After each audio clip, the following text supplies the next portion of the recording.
Hello, dzień dobry, witam was serdecznie. Zacznę dziś od tego, że popełniłem błąd w ostatnim moim filmie dotyczącym się AdBlue. Ten samochód cały czas tutaj jeszcze stoi, ponieważ uzyskanie sterownika do tego samochodu używanego, bo tak sobie pan zażyczył, prawidłowego, bo nawet nie, że sprawnego, ale prawidłowego, troszkę graniczy z cudem, ponieważ no nie jest to takie proste. Sterowniki różnią się na końcu literkami, te literki są bardzo ważne. Dlaczego ten samochód teraz tu stoi, jest podniesiony, zobaczcie sobie na lewarku i sprawdzam, co w nim sprawdzam? Sprawdzam w nim treść jednego z komentarzy, czy jest rzeczywiście to faktem, czy nie faktem. Komentarz, który mi wysłał pan Patryk, ja nie wiem, czy mogę go po nazwisku mówić, czy nie, jest z RODO i tak dalej, więc po prostu Patryku, cześć, witam cię serdecznie, pozdrawiam oczywiście. Napisałeś mi w komentarzu, że w tym silniku, w tym samochodzie, czyli w silniku o kodzie DET, tak, DETA, dokładnie, proszę bardzo, żeby wam tu pokazać, że o, ten kod silnika, DET tutaj, tak, występuje recyrkulacja, zahaczyłem się o atrapę, występuje recyrkulacja wysoko i niskociśnieniowa spalin, EGR. Ja powiedziałem w odcinku, że w tym samochodzie występuje tylko wysokociśnieniowa recyrkulacja spalin i pomyliłem się.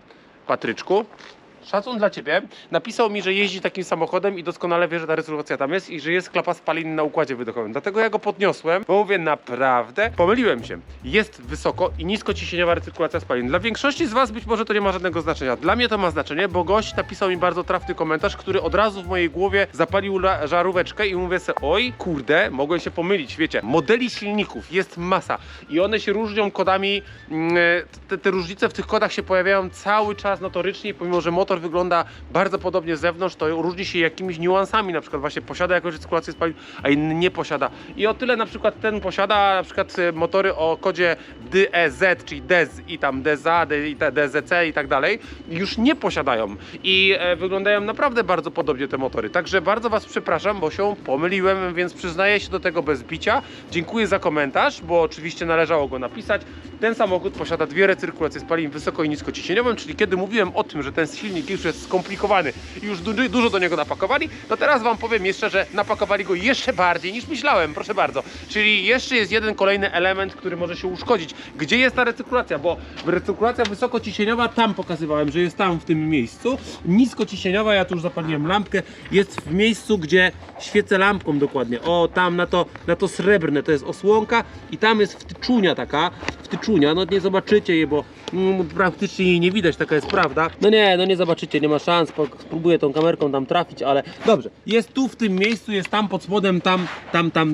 Musicie mi uwierzyć na słowo, że tam jest. Patryk na pewno, jeśli to ogląda, to się przypucuje, że rzeczywiście ona tam jest. I na prawie końcu układu wydechowego jest rzeczywiście klapa spalin, która wspomaga tą recyrkulację. Także szacun, zwracam. Dziś zajmiemy się czymś zupełnie innym. Dziś z dieselka przejdziemy sobie na benzynkę. Już na warsztacie stoi Golf GTI, do którego zaraz podejdę i powiem wam, czym będziemy się mniej więcej zajmować. Chcieliście benzynkę, a proszę was bardzo, będzie benzynka.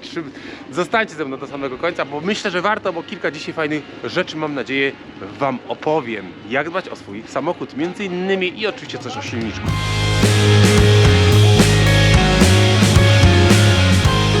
No dobrze. Ostatnia sztuka w kraju. Proszę bardzo, właśnie rozmawiam z Mateuszem i mówi mi, że jednak do tego Audi jest zamontowany będzie nowy sterownik, a nie używany, tak jak mówiłem.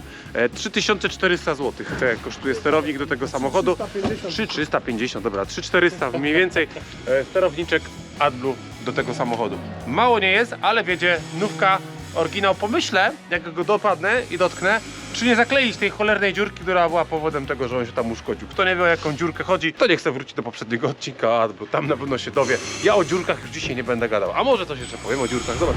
Mamy autko już na warsztacie, wjechałem, zobaczmy sobie, co tutaj leży w nim. Bardzo dziwnie chodzi, troszeczkę hałasuje ten silnik, ma takie...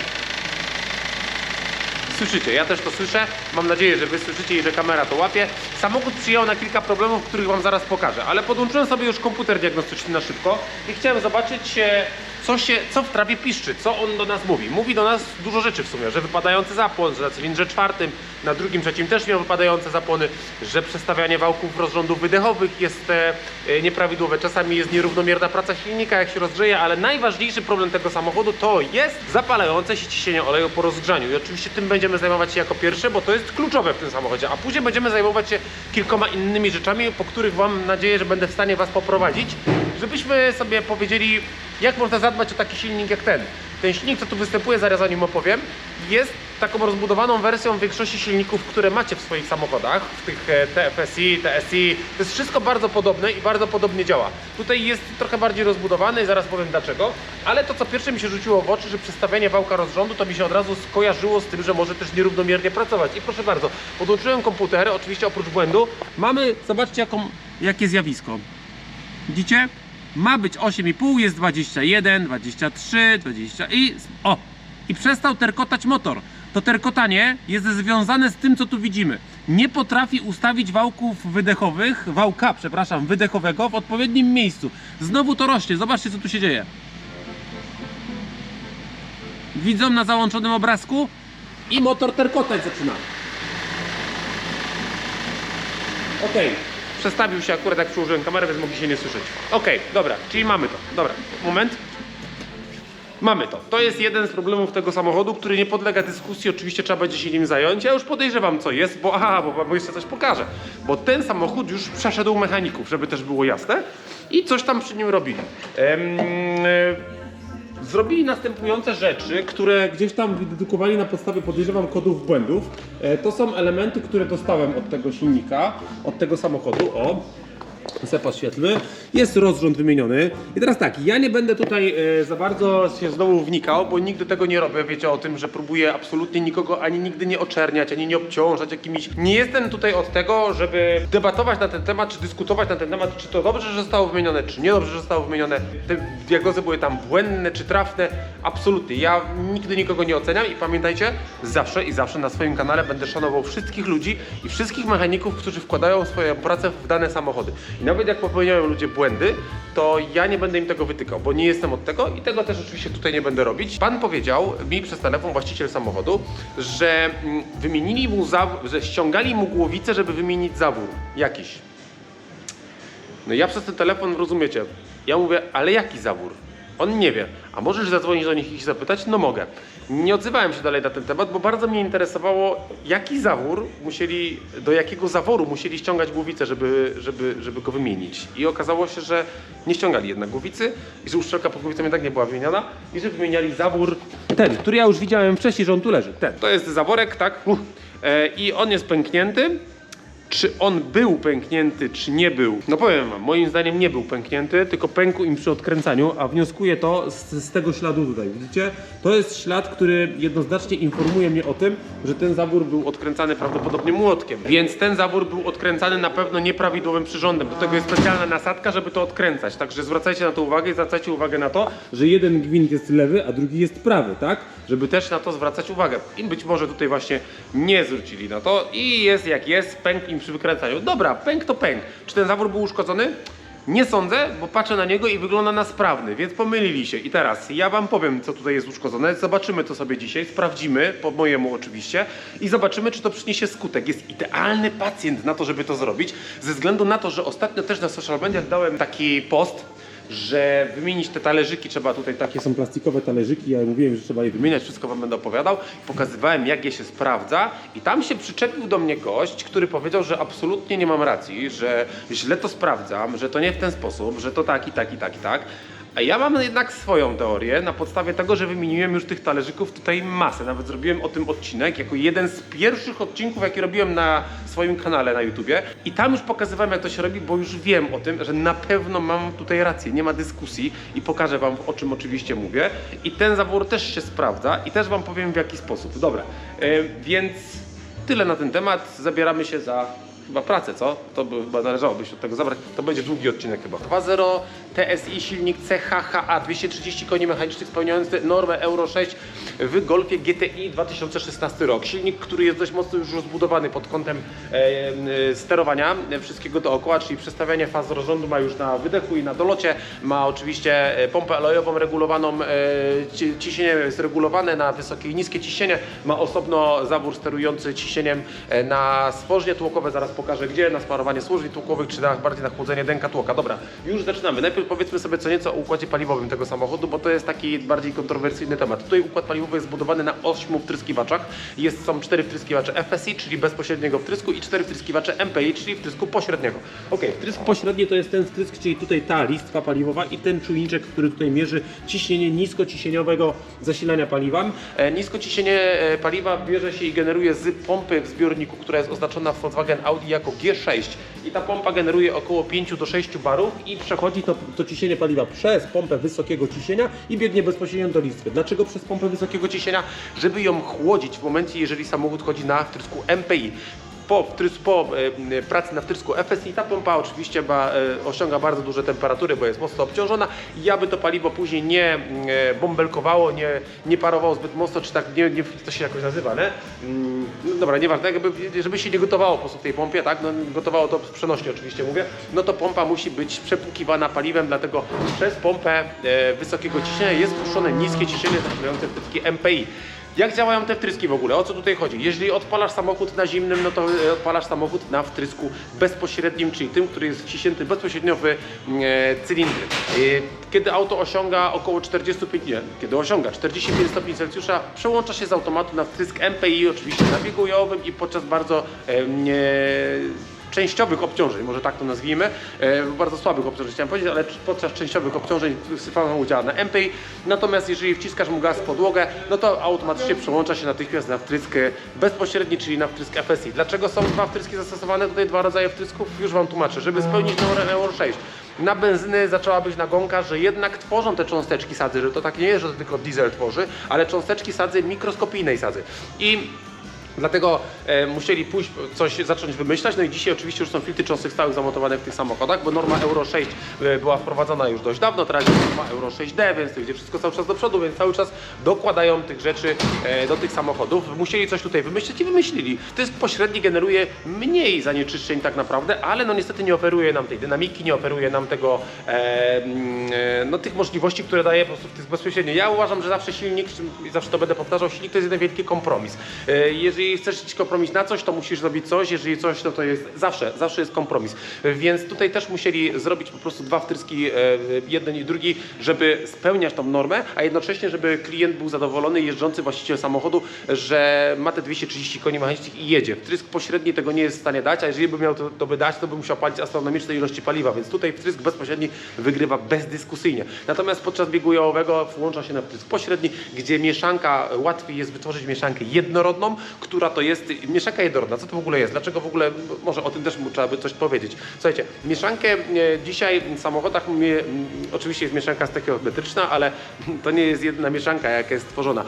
Bardziej bym powiedział tryb pracy. Są tryby pracy w silniku benzynowym, jest tryb pracy jednorodny i tryb pracy uwarstwiony. I później to możemy jeszcze, oczywiście można jeszcze dzielić na tryby pracy uwarstwiony ubogi, jednorodny ubogi, jednorodny bardzo ubogi i tak dalej. Jakby tych trybów troszkę jest, one się przełączają w czasie jazdy cały czas. Tryb uwarstwiony to jest tryb, który najczęściej wchodzi recyrkulacja spalin i w który jest jakby trybem, w którym mieszanka palna jest w środku jakby komory spalania. Tak, jest cylinder i w samym środku komory spalania jest mieszanka palna, a wokół jest recyrkulacja spalin, czyli spaliny, które nie wchodzą w spalanie tej mieszanki. Mieszanka ta w środku jest bardzo uboga i wytwarza bardzo dużą temperaturę spalania, dlatego dookoła wytwarza się otoczkę z recyrkulacji spalin, która chłodzi cylinder i olej, który jest na ściankach cylindra przed tym, żeby się nie spalał, żeby się nie przegrzewała ta komora. I spalanie zachodzi tylko i wyłącznie tam w środku. No ale ta mieszanka ma małą jakby sprawność, może bardzo mało paliwa zużywać, może chronić cylinder, może dużo w tą mieszankę wpakować spalin, natomiast no po to też robi te spaliny, żeby było mało tlenu, żeby tlenki azotu były zmniejszona emisja tlenków azotu, no i ale ta mieszanka nie ma mocy do tego, żeby po wciśnięciu gazu w podłogę samochód przyspieszał tak, jakbyśmy tego oczekiwali. Wtedy stosuje się mieszankę jednorodną. Jednorodna to jest mieszanka, w której cała mieszanina paliwa i powietrza jest jednorodna w całym cylindrze. I taką mieszankę jest generalnie łatwiej wytworzyć, jest lepiej palna ta mieszanka, można dokładniej ją spalić, bo zawsze jak jest zmieszane paliwo z powietrzem dokładniej, no to jest dokładniejsze spalanie i jest łatwiej ją wytworzyć w wtrysku bezpośrednim, czyli tym w układzie dolotowym, czyli tym wbitym w kolektor dolotowy, bo tam jest mieszanka, ona się natychmiast miesza z powietrzem, z pędem powietrza, który zasila nasz cylinder. Więc dlatego ten wtrysk MPI tu zastosowali, żeby mieszankę jednorodną wytwarzać podczas biegu jałowego, która się lepiej będzie spalała. Można wtedy troszeczkę mniej paliwa do tego wszystkiego użyć i będzie mniejsze spalanie paliwa na biegu jałowym podczas małych obciążeń, bo ta mieszanka się lepiej będzie mieszała. Jeśli mamy tylko wtrysk bezpośrednio, to musimy kombinować, i tutaj też jest oczywiście kombinowane, jak tą mieszankę wymieszać w cylindrach, żeby była prawidłowo wymieszana, i robić to poprzez właśnie klapy wirowe. Klapy wirowe, które montujemy, są różnego typu. Czasem niektóre zawirowują mieszankę nam w cylindrze tak cyklonowo, albo zawirowuje walcowo. Tu jest zawirowywanie walcowe, czyli takie, że są te klapki, i jak te klapki są, powiedzmy, są klapy kolektora i te klapy ustawiają na te klapki takie, co tam będziemy widzieć, jak wyciągnę kolektor dolotowy, no to te klapki powodują, że to się walcowo zawirowuje i próbuje wmieszać jak najlepiej mieszankę wtrysku bezpośredniego i powietrza, które tam dolatuje. No właśnie we wtrysku bezpośrednim mamy problem z mieszaniem mieszanek, dlatego stosujemy klapy, dlatego stosujemy różne kształty tłoków i różne inne cwanciki, które próbujemy wytworzyć, żeby jak najlepiej wymieszać tą mieszankę, bo to jest trudne. W wtrysku pośrednim jest dużo łatwiej wymieszać mieszankę do jednorodnej, w wtrysku bezpośrednim jest to dużo trudniejsze, ale wtrysk bezpośredni daje nam możliwości oczywiście, że jest szybszy, jest sprawniejszy, jest dokładniejszy, tak? Więc jakby każdy z tych wtrysków ma swoje plusy i minusy, i oni tu wykorzystali jeden i drugi po to, żeby wszystkie plusy jednego i drugiego wykorzystać jak się tylko da. I chyba tyle. Można to było w sumie powiedzieć w jednym zdaniu, co? Okej, dobra. Tyle na temat chyba układu paliwowego tutaj, bo nie wiem, czy coś można by jeszcze dopowiedzieć, pewno byście nawet tego nie chcieli. Będziemy go tutaj czyścić. Samochód ma problemy, no właśnie, z czym tu przyjechał ten samochód w ogóle? Przyjechał z tym, że ma problemy z pracą silnika, kolebiego, trochę go nim trzęsie czasami, wypadanie zaponów wyłapuje w błędach na różnych cylindrach, załapuje też błąd przestawiania wałka rozrządu wydechowego. No i najgorsze, co się dzieje w tym samochodzie, to to, że zapala ciśnienie oleju. On mi jeszcze nie zapalił ciśnienia oleju, jak ja nim jeździłem, ale ja dużo też nim nie jeździłem. Jako pierwsze chcę podłączyć tutaj manometr i zmierzymy sobie, jakie to ciśnienie oleju występuje w tym samochodzie. No i oczywiście zobaczymy to, jak to się ma później podczas jazdy, ponieważ to, że będzie ciśnienie na zimnym, to ja wiem o tym. Ciśnienie, które występować powinno w tym samochodzie, to jest 0,9 do 1,6 bara na biegu jałowym. Ono będzie wyższe, jak odpalimy samochód i olej będzie całkowicie zimny, ale to będzie później szybko spadało. Na obciążeniu załącza się oczywiście zawór, który steruje pompą, wydajnością pompą olejową, pompą ciśnienia oleju, i to ciśnienie wysokie powinno wynosić od 2 do 4 barów. Zawór, który tym steruje, znajduje się tam na samym dole. Ja tam teraz nie jestem w stanie go pokazać, bo jest ciemno, ale później Wam go pokażę. To jest tam między kołami pasowymi. Drugi zawór sterujący jest tutaj w tym miejscu przy samej pompie, przy samym filtrze oleju. Są dwa czujniki. Jeden czujnik wysokiego ciśnienia, drugi czujnik niskiego ciśnienia, i jest jeszcze zawór, który steruje bezpośrednio zasilaniem dysz wtryskowych na dękotłokę, na chłodzenie dękotłoków i na smarowanie stworzni tłokowych. Także tu jest jakby osobne do tego sterowania i to też potrafi tutaj umierać, żeby nie było. Chyba tyle na ten temat. Musimy się pierwsze podłączyć manometrem, zobaczyć, jakie są ciśnienia, sprawdzić, co z tym, a później będę opowiadał, co będziemy dalej z tym wszystkim tutaj robić, jak będziemy postępować w tym aucie, bo pokażę Wam kilka rzeczy, których można zastosować w Waszych silnikach, ponieważ też zwróćcie uwagę, że ten silnik ja tutaj sobie wybrałem, ponieważ on jest mocno rozbudowany, ale wiele jednostek, którymi Wy jeździcie w Q5, A4, A6 są naprawdę bardzo podobne i nawet jeżeli nie mają niektórych rzeczy, to są uboższe niż ten. Więc ta sama filozofia jest tam generalnie pracy, działania, tylko że może być po prostu uboższa. Tutaj dołożyli niektóre rzeczy, względu na to, że on musi wykonywać tą Euro 6, tak? Wasze mogą być w Euro 5 i mogą nie mieć na przykład przestawionych wałków rozrządów obydwu, tylko jeden wystarczy, że mają przestawione. Więc generalnie te same zasady, te same rzeczy można zrobić, co my dzisiaj tu zrobimy na pewno, to bez żadnej dyskusji. To jest bardziej rozbudowane, więc ktoś, kto ma bardziej rozbudowaną jednostkę, to po prostu więcej informacji z tego wyciągnie. Chyba tyle na ten temat. Ja się zabieram do pracy. Jak będziemy tu podłączone, to będę Wam na bieżąco oczywiście opowiadał, co dalej, co z czym i dlaczego i jak i gdzie i co. Mogę dodać jeszcze tylko, że wóz ma 100 000 kilometrów zrobione, więc niedużo. Nie powinno się tu nic dziać, a dzieje się.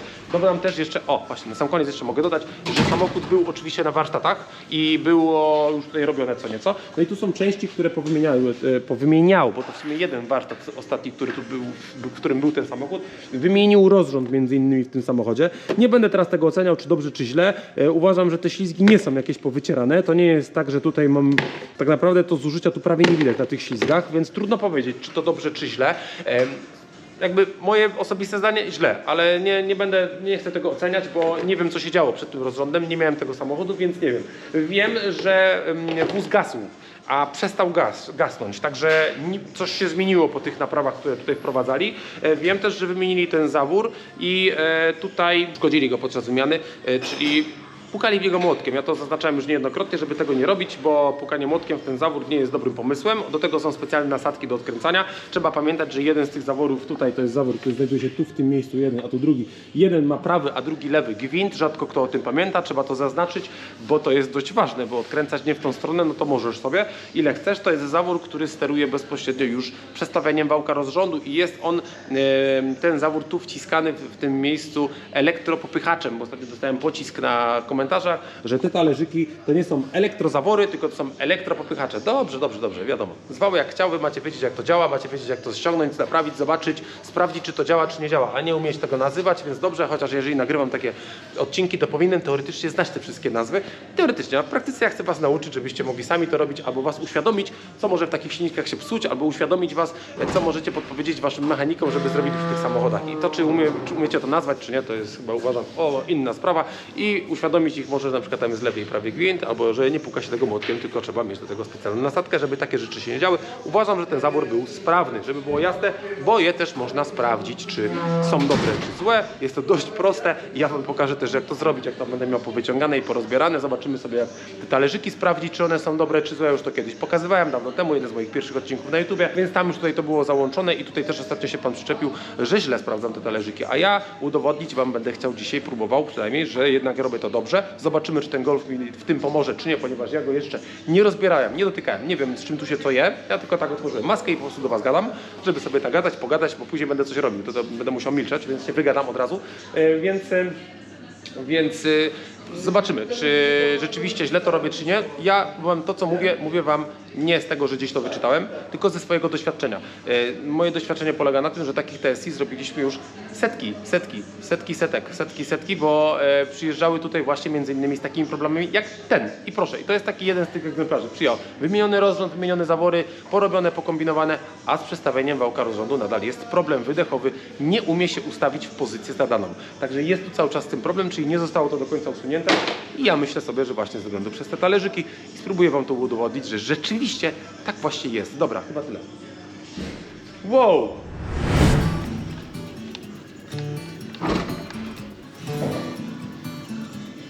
Jedno mogę wam powiedzieć od razu, nie jest ważne, który czujnik wykręcicie, ponieważ obydwa czujniki są w tej samej magistrali olejowej, one tylko po prostu reagują na inne ciśnienia olejów, ale są jakby w jednej rurze, można by powiedzieć, wkręcone. Także nie ma znaczenia, który, po prostu wykręcasz ten, co ci jest łatwiej, żeby wkręcić tam manometr, bo czasami to nie jest takie proste, tu jest akurat super, ale są samochody, w których tak super nie jest i zwracać należy uwagę, oczywiście oprócz tego, żeby dobrać gwint i takie rzeczy, to nie muszę mówić, że jak przykręcacie z powrotem na przykład ten czujnik, albo przykręcacie tam końcówkę, tak, którą tam dobieracie od tego manometru, to żeby nie dokręcać jej mega na siłę. Naprawdę, to nie jest potrzebne, tam nie ma dużej siły, żeby uszczelnić, a bardzo łatwo jest uszkodzić tam gwint, bo już to zrobiliśmy, po prostu już zdarzyła się taka sytuacja u nas.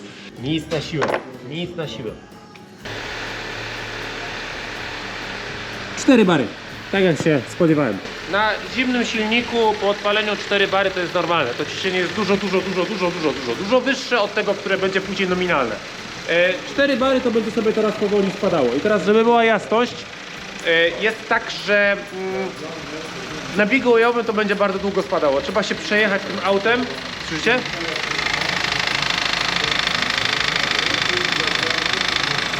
Słyszeliście, jak zniknęło nagle? Wiecie, co to było?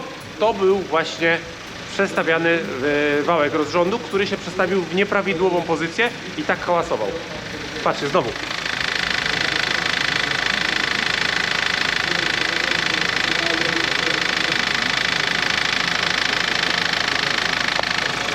O, cisza. Jest tu widać tego pajączka? Jest, widać.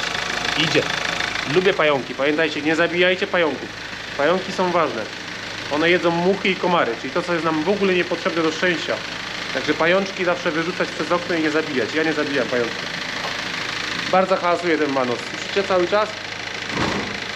i on w pewnym momencie się uciszy. To jest hałas Vanosa, także Vanosa, no, zmienny kwas rozrządu, bo mi się zaraz przyczepią, że Vanos to jest w BMW, tak? No, tak będzie. Zaraz będą komentarze na dole, że Vanos jest w BMW, a w Audi i Volkswagen jest zmienne fazy rozrządów. Dobra, ja wiem, ja sobie skrótowo mówię. Okej, ciśnienie nic się tu oczywiście na razie nie zmienia. Podłączę komputer diagnostyczny, ponieważ jaki mam plan? Jeżeli jest tu zbyt niskie ciśnienie oleju, to mam plan ratować ten samochód samą chemią. Pukanki i ceratek. Zrobimy tak, rozgrzeję to auto teraz do jakiejś temperatury roboczej, ten olej przede wszystkim, bo silnik to mnie nie obchodzi, jakby temperatura płynu, ale olej mnie obchodzi. Jeśli będzie miało na przykład, nie wiem, 90 stopni, zobaczymy kiedy będzie to ciśnienie zbyt niskie i wtedy tą temperaturę sobie zanotujemy. Później porobię wszystkie gadżety, które chcę tu porobić, bla bla bla bla bla bla bla i zrobimy ponownie tą samą próbę i zobaczymy, czy to ciśnienie się cokolwiek podniosło, czy tą chemią można w jakikolwiek sposób uratować taką awarię jak tu jest, czyli ciśnienie oleju, to już jest tak z najpoważniejszych awarii jaka może się wydarzyć. Oprócz tego oczywiście zobaczymy, czy da się tą chemią uratować tą nierównomierną pracę, czy ruszy Vanos, czy nie ruszy Vanos? Jak myślicie? Ja uważam, że nie, bo jakby nauczony już jestem, że nie, ale zobaczymy, sprawdzimy, zanim będę coś wymieniać. Najpierw zrobimy te rzeczy, które mogę zrobić, a później będziemy myśleć, co wymieniać, jeżeli będzie trzeba. No jeśli chodzi o ciśnienie oleju, no to może się skończyć po prostu na rozbieraniu silnika. Pamiętajcie też, że nie ma jednoznacznych odpowiedzi na to, co jest powodem, że w moim silniku nie ma ciśnienia oleju. To jest tak, że co kraj to obyczaj i co przypadek to wypadek. To jest tak, że jest tyle tutaj możliwości, że nie jesteśmy w stanie często określić, co akurat w tym silniku albo co z reguły przypada na to, że jest brak ciśnienia oleju. Z reguły zużycie silnika, a nie jedna rzecz. Ale może to być jedna rzecz, to może być uszkodzona dysza, która smaruje właśnie stworzeń tłoka, czy chłodzi denko tłoka, o którym mówiłem. One też mogą być uszkodzone, jeżeli są na zaworkach, a często są. Może to być oczywiście sama pompa olejowa, ale to może być też zużycie silnika na panewkach, na różnych, jakby tego jest bardzo dużo i wałki rozrządu wycierają się na górze silnika, na tych kratownicach i tam też to wszystko gubi ciśnienie oleju, także jest mnóstwo tych rzeczy i tak naprawdę to jest po prostu szukanie. Po prostu trzeba szukać. Najpierw zbadajmy, czy tu naprawdę jest problem z tym ciśnieniem, a później myślmy o tym, czy będziemy coś szukać. Lepiej się jedźmy pokatować samochód po prostu. To nie było proste. 100 stopni Celsjusza, proszę bardzo, tutaj nas interesuje, ta jest obliczona, ta jest 100 stopni Celsjusza. Dokładnie 100 stopni Celsjusza, idziemy zobaczyć jakie jest ciśnienie. Pada deszcz, więc to była bardzo przyjemna jazda z tym manometrem tutaj bez wycieraczek, bo nie mogłem sobie ich włączyć, bo mi manometr psuły. Mamy tak, 0,25, 0,75 bara. 0,75 bara. Zapaliłby ciśnienie oleju, ponieważ czujnik tutaj jest od 0,6 bara, więc sądzę, że w pewnych warunkach już by zapalił, natomiast jest to ciśnienie poniżej specyfikacji. 0,9 to jest minimum, jakie powinien generować ten samochód i nawet jeżeli teraz jeszcze by go nie zapalił, to wiemy już, że ciśnienie jest zbyt niskie do tego, co być powinno. Jeżeli nawet czujnik by tego jeszcze nie wyłapał, to jest naprawdę na ciężkiej granicy. Jak będę szczery z Wami, że już mam takie bite 0,7, nie? I to ciśnienie nawet bym powiedział, że cały czas delikatnie spada. Ja mu jeszcze tutaj potrzymam go jeszcze na tym biegu jałowym. No. Jest zbyt niskie ciśnienie, nie podlega dyskusji. Temperatura jest cały czas 99 stopni mamy teraz. Mamy 99 stopni. No to, że mi się tu pali ciśnienie oleju, no najlepsze jest to, że zobaczcie, tu się paliło ciśnienie oleju, nie? Cały czas. Jak widać, zgasło. Wiecie czemu się paliło? No bo mam czujnik wykręcony ciśnienia i wtyczka jest odpięta i sobie wisi. No i on teraz ogólnie rzecz biorąc stwierdził, że jest wszystko dobrze, te samochody są poronione. Dlaczego auta dzisiaj zgłaszają tak opornie ciśnienie oleju? Nie mogę tego zrozumieć, ponieważ w bardzo wielu samochodach zauważyliśmy taką tendencję. O, teraz zapalił się, patrzcie tu. Widzicie? Teraz to zaświecił dopiero. No kurde. Co tu się dzieje? Dlaczego tak robią te samochody, co? Okej, 98 stopni Celsjusza. Pokaż. Już nie spada. Jest tak na tym poziomie, co było. Słuchajcie, tutaj tak jest, że te dolne kreski, ja nie wiem, czy wy widzicie to, czy nie, to jest 0,25, 0,50 i pomiędzy 0,50 a 0,75 jest nasza czyli mamy 0,6 bara, 0,65, tak? Ok, ustalamy 0,65 bara. Dobra, teraz będziemy sobie stosować różnego typu swańcyki na ten samochód i zobaczymy, czy to przyniesie jakiś skutek i rezultat. Podczas jazdy zauważyłem, że wypada mu zapłon, drży trochę ten samochód, głośno chodzi i terkocze. To, co słyszeliśmy też tam na biegujowym w hali, to się objawia też w czasie jazdy dużo mocniej, więc jakby praca tego silnika daje dużo do życzenia. Zajmiemy się nim, zaopiekujemy i zobaczymy, co z tego wyjdzie. Demontuję odmę, wyciągam świece. Świece były niedawno wymieniane w tym aucie, to wiem, więc podejrzewam, że będą ładne. Zresztą świece stare leżą w tym całym bajzlu, który tu wymieniali razem z rozrządem. Wyciągnę te świece ze względu choćby na to, żeby zobaczyć kamerą, jak wygląda to wszystko w środku. Ściągam kolektor dolotowy, żeby zobaczyć, jak wyglądają wtryskiwacze paliwa i zobaczyć, jak wyglądają uszczelnienia na tych wtryskiwaczach paliwa, czyli te gumki, które tam są uszczelniające, bo są dość ważne. No i oczywiście przede wszystkim, żeby zobaczyć, jak wyglądają zawory dolotowe. No inaczej, kamerą zajrzymy do środka i zobaczymy, jak to wszystko tam wygląda najpierw, zanim zaczniemy tu jakoś mega rozbierać. Odmę wymieniam w nim obligatoryjnie, bo mówiłem już niejednokrotnie, że to jest jedna z rzeczy, którą po prostu należy robić w tym silniku co jakiś okres, co jakąś ilość kilometrów. Tutaj jakby ilość kilometrów nie jest duża, ale no mamy dużo problemów związanych z różnymi rzeczami w tym samochodzie. Nie wiadomo, kiedy był olej wymieniany, nie wiadomo, jak było dbane o to, więc po prostu uważam to, że jak wymiana oleju i filtrów, tak wymiana odmy powinna tu po prostu wjechać. No, ale penera się trzyma, no. Puściła, dobra, bo często się zdarza, że się urywają te cholerstwa. No ale dobrze, tu się udało. Więc po prostu robię niektóre rzeczy, które uważam za słuszne. Mam tutaj zgodę klienta na to, żeby rzeczywiście się nim zaopiekować. Pamiętajcie, że wymiana odmy nigdy nie będzie skutkowała niczym złym. To zawsze jest dobry pomysł dla twojego silnika, w szczególności dla silnika benzynowego. I jeżeli widzimy takie rzeczy, jak na przykład to miejsce tutaj, zobaczcie. O, i to jest od oleju całe tutaj, to łączenie, jak widzicie. No to uważam, że to już powinno dać do myślenia, czy tej odmy po prostu nie wymienić. Teraz odma. Ja o odmie robiłem odcinek, jeden z poprzednich. Ja tam zaznaczałem wiele rzeczy, że ta odma jest ważna, bla bla bla bla bla. Odmą wlatuje olej do układu dolotowego w momencie, kiedy ta odma nie potrafi odseparować tego oleju od powietrza, tak? Od opary, które się wydobywają z skrzyni korbowej, czyli parujący olej i mgła olejowa, która wytwarza się poprzez ruch obrotowy wszystkich elementów i to wszystko tam bryzga i się tworzy mgła, jest doprowadzane poprzez odmę do układu dolotowego. I odma ma za zadanie odseparować olej od powietrza. Jeśli jest czysta, nowa i jest wszystko z nią dobrze, jest sprawna, szczelna, to zrobi to dość dokładnie. Tam jest podwójna odma, jest odma zgrubna i odma dokładna. I trzeba przyznać, że prawidłowa, dobra odma, sprawna odma zrobi to no, bardzo dokładnie. Nie wiem w jakim procencie, bo nie chcę tutaj strzelać, ale zrobi to bardzo dokładnie.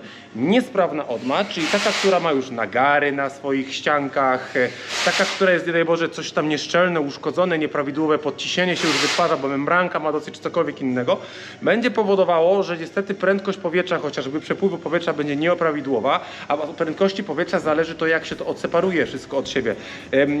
Odma cyklonowa jest tak stworzona, że im szybciej powietrze krąży w tym elemencie, tym łatwiej się oddzielić siłą odśrodkową kropelką oleju od powietrza. Jeżeli tam jest zaburzona ta prędkość powietrza lub jest zaburzone, są wszelkiego rodzaju kanały, które powinny być gładkie, a teraz są już porowate, bo już tam osadził się olej, który jest niespalony i tak dalej, to będzie powodowało, że coraz gorzej ona będzie funkcjonowała i coraz więcej oleju będzie dostawało się do dolotu, do cylindrów.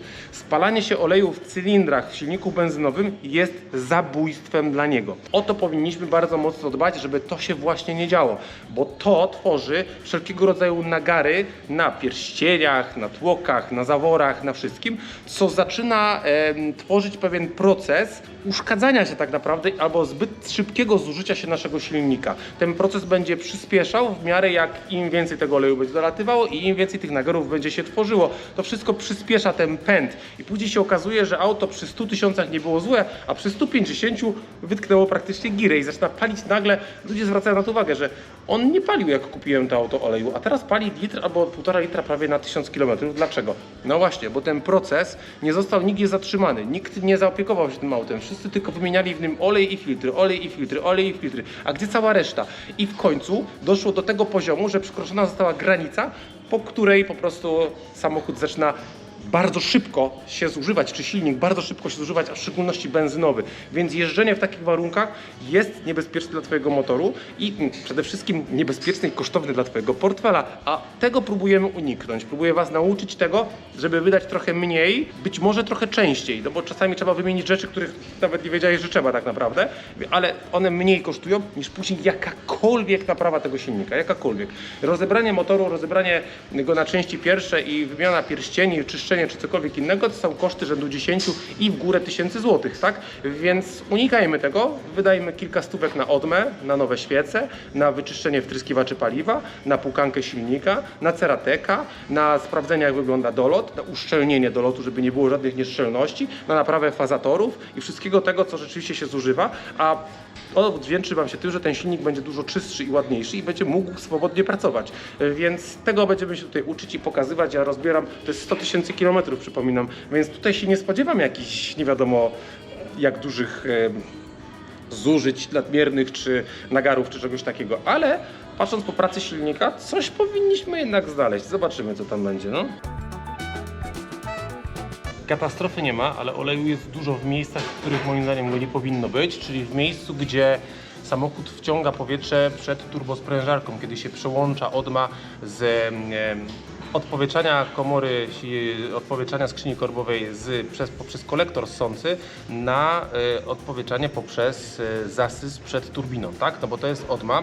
Już tłumaczyłem to na odmach, dlatego nie jestem pewien, czy to mówić, czy nie mówić, bo nie chcę nudzić po prostu po raz drugi na ten sam temat, ale na szybko Wam tylko jeszcze tutaj powiem, że ta odma działa w ten sposób, że jeżeli auto chodzi na biegu jałowym, to ona ciągnie tutaj powietrze z komory korbowej tutaj poprzez kolektor ssący, bo w kolektorze ssącym jest podciśnienie i tamtędy sobie zasysa. Natomiast w momencie, jak Ty dodajesz gazu i w kolektorze ssącym pojawia się nadciśnienie ze względu na to, że turbina zaczęła doładowywać, ona musi się przełączyć na zasys tutaj przed turbiną i się tędy. I tutaj na tym zasysie, jak tu wyciągnąłem tą odmę, to tutaj jest dużo oleju. Widzicie? Ten olej już tutaj się gromadzi w znacznej ilości, a nie powinno go tam praktycznie w ogóle być. Zaraz będziemy sprawdzać, jak wygląda tam turbina. Ja ściągnę oczywiście wąż, ale choćby już to generalnie kwalifikuje mi ją do wymiany. Tu nie ma katastrofy, bo widziałem dużo gorsze rzeczy i auta jeszcze jeżdżą i funkcjonują, ale po co? Po co on ma to zasysać, wytłumaczcie mi, i jeździć na tym, skoro wymiana tego elementu pomoże mu w tym na pewno. Pod warunkiem oczywiście, że zresztą silnika jest wszystko ok, bo pamiętajmy, tu jest jeszcze problem z ciśnieniem oleju i tym też się oczywiście zajmiemy. A w ogóle chciałem zaznaczyć, że właśnie, jeszcze chciałem zaznaczyć jedną rzecz. Odma ma prawo wpłynąć na ciśnienie oleju w Twoim silniku, a dokładnie na jego brak. Słuchajcie, jeżeli jest sytuacja, w której odma jest zatkana już nagarami i wszelkiego rodzaju sadzą czy gównem, które tam się tworzy po prostu i osadza i w końcu ją zatyka całkowicie, wytwarza się bardzo duże ciśnienie w silniku, którym Ty możesz nie wiedzieć. Dzieje się to na przykład często, gęsto w dieslach i szczególnie tej starszej daty. Taki proces, taka sytuacja, w której jest duże ciśnienie w silniku i nie ma którędy ono ujść, bo nic nie wyszczeli, czyli żaden korek oleju nie, ale ani miarka, ani nic takiego, to może to spowodować, że ciśnienie oleju przestanie być generowane przez pompę ciśnieniową, przez pompę ciśnienia oleju i ono będzie zbyt niskie lub praktycznie całkowicie zanikające. Kiedyś miałem taki przypadek, pamiętam w Passacie, bodajże 2-litrowym TDI-ku, gdzie właśnie był brak ciśnienia oleju i to był chyba już to był pompowtrysk, ale na już piezoelektrykach Siemensa i tam miałem sytuację, że był brak ciśnienia oleju i właśnie odma była powodem i tam wymiana pokrywy zaworowej, dobrze pamiętam, nie? Spowodowała, że po prostu wszystko wróciło do normy i samochód zaczął jeździć i nie było problemu z ciśnieniem oleju w tym aucie. I teraz zobaczcie, ta pokrywa zaworowa była ściągana na 100% ze względu na to, że widzę to po silikonie, który tam wystaje z łączenia tych dwóch rzeczy. Widzicie, jak ten silikon tutaj wszędzie wystaje, tak? Tutaj i tutaj. I teraz nie zwróciłbym na to tak ogólnie uwagi, bo dobra, spoko, tam sobie wystaje silikon, to jest normalna rzecz, ale trzeba uważać nad ilością tego silikonu, bo już tutaj w tym miejscu, tam w tej dziurze, w kanale leży kawałek, ja spróbuję Wam to pokazać, który się oderwał. Widzą kawałek silikonu na śrubokręcie? Nie wiem, czy Wy to widzicie, czy nie. Ja to widzę, tutaj jest. O, chyba teraz widać ten kawałek silikonu. Słuchajcie, to jest akurat malutki kawałek i akurat on tu niczemu nie zaszkodzi, oczywiście. Ale co wpadło do środka? Nie mamy pojęcia, ile tam już wpadło tego wszystkiego. Więc czasami trzeba po prostu przy składaniu bardzo uważać na tą ilość silikonu i o ile można go stosować i to jest jak zupełnie normalne, o tyle zatkanie kanałów olejowych silikonem już się zdarzało niejednokrotnie i niejednokrotnie przez to motory były zarżnięte, więc zwracajmy na to uwagę i tak naprawdę zastanawiam się od razu, oczywiście po zrobieniu wszelkiego rodzaju tutaj już zastosowań, które chcę zrobić, czy nie powinniśmy zajrzeć w takim razie do miski olejowej. Najpierw wyciągniemy filtr oleju oczywiście i zobaczymy, jak tam wygląda. Jeśli będzie jakieś podejrzane rzeczy będą tam w tym filtrze, no to oczywiście micha do ściągnięcia i do sprawdzenia, jak wygląda smog. Tak, profilaktycznie oczywiście. Jakby mogło być inaczej. I tak jak już wspominałem o tym silikonie, to zobaczcie, jest tyle silikonu tutaj naładowane w dziurę od świecy w gniazdo, że nie mogę nasadki przełożyć przez to, bo silikon mi po prostu haczy. Także no, jest go tam dużo za dużo, żeby nie było. Czwarty cylinder, czyli jeden z tych, który miał wypadanie zapłonów. Nie pamiętam, czy miał najczęściej liczone, czy nie, ale miał na pewno, bo tam był jeszcze trzeci i pierwszy, z tego co pamiętam. Ale też wypadanie zapłonów czułem podczas jazdy samochodem. Nie wiem na którym cylindrze, bo nie sprawdzałem, ale sądzę, że właśnie na tym cylindrze, bo to leży na tłoku. I to jest, zdaje mi się, że oliwa. Mam wrażenie, że to wygląda jak olej. Jeszcze nie wiem, skąd się tam wziął. Jest to tylko na tym tłoku, na innych tego nie ma. No, wygląda to przecudnie, jak widzicie. Dobra, sobie zajrzymy teraz do innego cylindra. O, wygląda to jest wszystko suchutkie. No, proszę bardzo, suchutkie. I na innych cylindrach mam generalnie suszę. No tu też wszystko wygląda suchutkie, ładniutkie. Tak, nie mam zastrzeżeń. Widzicie te fafałki, to tam leżą? O, tutaj. Te fafałki to są właśnie silikon, który powpadał, tam cholera do środka od tych świec, nie? Zapłonowych. Więc dlatego za dużo tego silikonu ewidentnie tam, nie dało się tego jakoś obejść. Tutaj wygląda wszystko bardzo ładnie, zawory są czyściutkie, muszę powiedzieć, proszę bardzo. Nie mają nagarów, nie mają nic, także mega dobrze to wygląda. Zobaczcie, tutaj nie ma też żadnych, na trzonku zaworowym też nic nie widzę. To jest zawór wydechowy, także tutaj raczej bym się nie spodziewał też, że coś będzie, bo zawory dolotowe są z tej strony.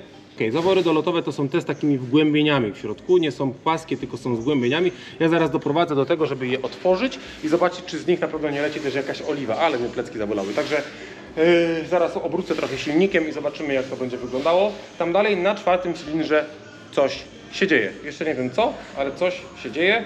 Nie wygląda mi tu na żadną oliwę, która by wpadła po wykręceniu świecy, ze względu na to, że świece wszystkie są suche, nic tutaj nie ma i świece są rzeczywiście nowe, bardzo ładne. Po nich nie widać nic, mają bardzo ładną wypaloną elektrodę. Pokażę Wam, jak powinna wyglądać prawidłowo wypalona świeca. Widzicie, to jest kolor dobrze wypalonej świecy. Może bym mógł się czepiać, że troszeczkę ta otoczka tu dookoła jest ciemna, ale to już jest czepianie się. Myślę sobie, że to, co tu widzę, to nie mam czego się czepiać. Spalanie mieszanki w tym samochodzie jest prawidłowe jak najbardziej. Są suchutkie, wypalone, ładne, jaśniutkie, jest spoko. Ok, jeżeli nie będę miał nagarów na zaworach, które zaraz pootwieram i sobie popatrzę, to ja nie ściągam tego kolektora, bo raczej nie ma sensu, bo nie, jakby mówiłem o uszczelniaczach, które są na wtryskiwaczach, to już wiecie, ja już sobie tak tutaj wymyślam w momencie, jeżeli rzeczywiście jest sytuacja, w której te nagary są i ściągasz go i tak, żeby to poczyścić, no to wiadomo, to uszczelniacze na wtryskach, czy o-ringi na wtryskach, czy uszczelniacze kolektora sącego, to wszystko trzeba wymieniać automatycznie. Natomiast tu w tym przypadku nie sądzę, żeby tam był problem. Oczywiście jeszcze się rozeznam w tym temacie, ale nie sądzę, więc jest taka opcja, że nie będę ściągał tego do lotu, no bo jest po prostu czysty i nie będzie co pokazywać, więc po prostu zrobimy mu pukankę na silniku i zobaczymy sobie, jakie to da rezultaty i czy w ogóle da jakieś rezultaty.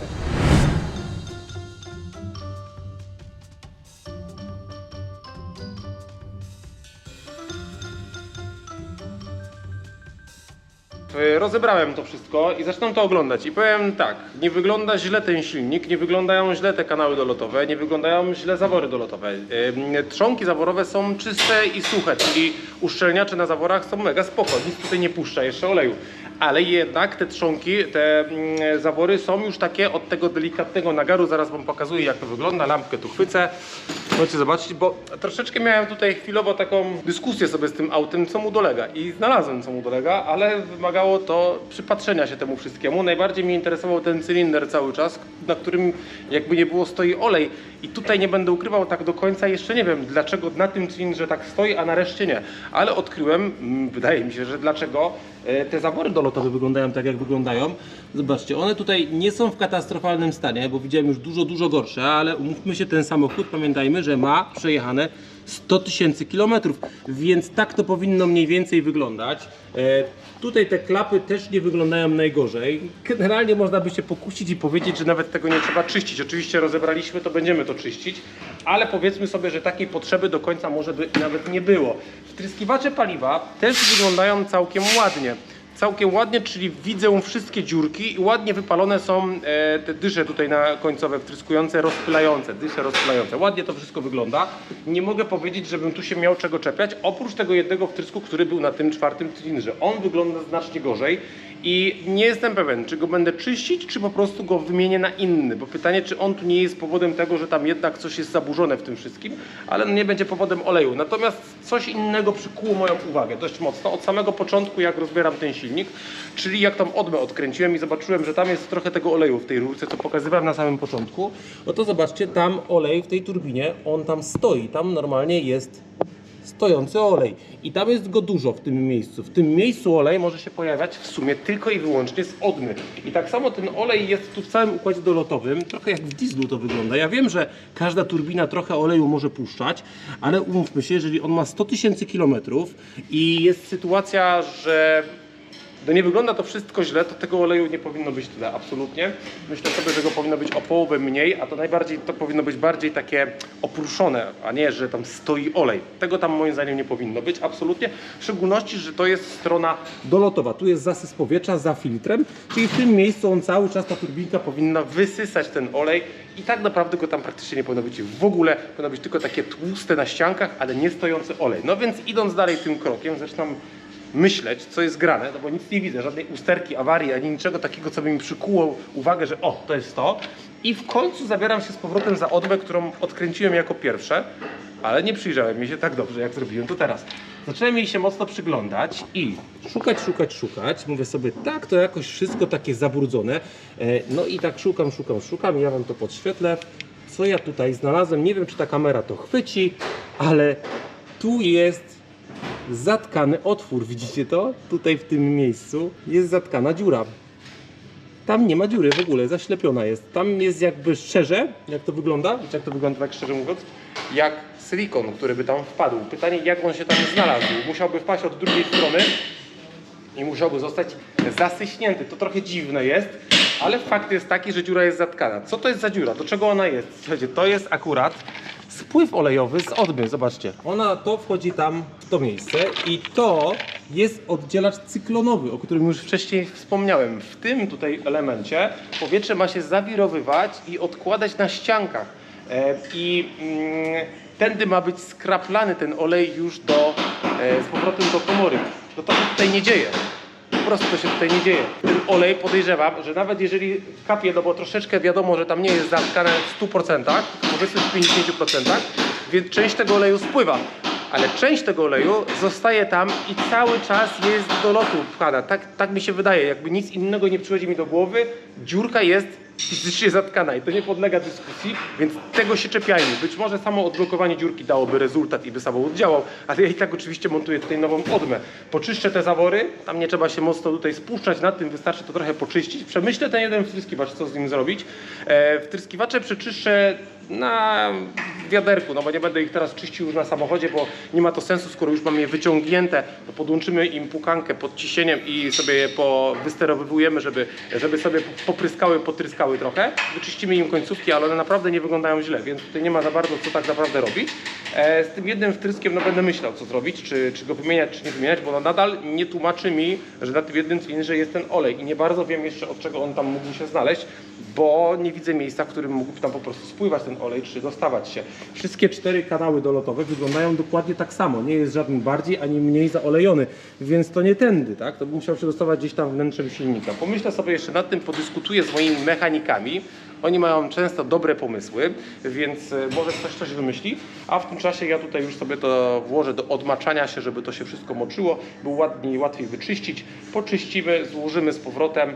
No i co? I później oczywiście zalejemy go pukanką, wtłuczemy motor, zalejemy go świeżym olejem, zalejemy mu cerateka na koniec i mam nadzieję, że wóz będzie chodził, że będzie z tego jakiś konkretny rezultat, bo troszeczkę rozbierania, nie będę ukrywał, tutaj jest. Troszeczkę to spędza czasu, trzeba spędzić na tym trochę czasu. Nie jest to jakaś katastrofa i mega źle, ale są jakby elementy, które wymagają po prostu czasu, nic więcej. Jakby nie jakiejś wiedzy czy czegoś, tylko po prostu czasu. Także no, tyle na ten temat. Jakaś awaria jest znaleziona. Mi się wydaje, że to jest awaria główna tego samochodu w ogóle, która polega na tym, że on po prostu zasysa cały czas oliwę. Także mówiłem, dbajcie o odmę. Mówiłem, dbajcie o odmę. Widzicie? Nawet nawet w ciemno wymiana tej odmy może by pozwoliłaby temu silnikowi po prostu dłużej funkcjonować. Na pewno pozwoli, tak? No bo nie ma dyskusji, że tam jest awaria. Zalałem pukanką tą tutaj, Liquimolię, Proline'a, zalałem bezpośrednio, widzicie, zalałem tu bezpośrednio zawory dolotowe, które są zamknięte, wszystko tu jest pozalewane i stoi, jedne oczywiście nie, więc te jedne będą większego skrobania i tu sobie czekam do jutra, aż to sobie wszystko, mam nadzieję, odtaje. Czy tak będzie, to się dopiero okaże, tak? Cześć, tak. Cześć. No, drugą pukanką do wtryskiwaczy paliwa zalałem wtryski bezpośrednio w ten sposób. No i co, kolektor jeszcze idę wsadzić do myjki, żeby też sobie odleżał. Jutro też się go z rana poczyści i będziemy składać wszystko do kupy, wymienimy odmę. Będzie dobrze, takie mam wrażenie, że będzie ok. Choć nie wiem, skąd to wrażenie mi się bierze tak do końca. Ale należy liczyć na cuda. Tak czy siak dzisiaj nie byłbym w stanie nic składać, ze względu na to, że mam wszystkie uszczelki, wszystko pozamawiane, ale wszystko będzie na jutro. Więc dzisiaj i tak nie mogę nic tutaj składać. I tak, więc moja rola tutaj przy tym samochodzie na dzień dzisiejszy się skończyła. Mamy to. Mamy to. Wygląda to zupełnie inaczej. I teraz moje spostrzeżenia, które tu miałem podczas tego czyszczenia, są takie, że ta pukanka ogólnie rzecz biorąc dała radę, ale nie będę ukrywał, też nie miała tutaj mega trudnego zadania, bo jak widzieli wszyscy, tutaj nie było jakoś bardzo mocno zabrudzone. Widziałem dużo gorsze kolektory, no i przede wszystkim miała całą noc na to, ale z drugiej strony też ją tłumaczę, że pukanka, która działa w silniku, kiedy ją wlewasz, bo to jest dokładnie ta sama pukanka do oleju, no ma troszeczkę lepsze możliwości czyszczenia ze względu na ruch, na temperaturę, na ciśnienie i tam zupełnie inaczej ona funkcjonuje. Tutaj ona po prostu sobie stała i tylko miała za zadanie tak naprawdę rozpuścić ten nagar, żeby stał się bardziej miękki i to zrobiła ta pukaneczka. Ok, tu poszło całkiem jej nieźle, że nie było jakiegoś mega skrobania ani niczego, szczoteczka ze spokojem wystarczyła.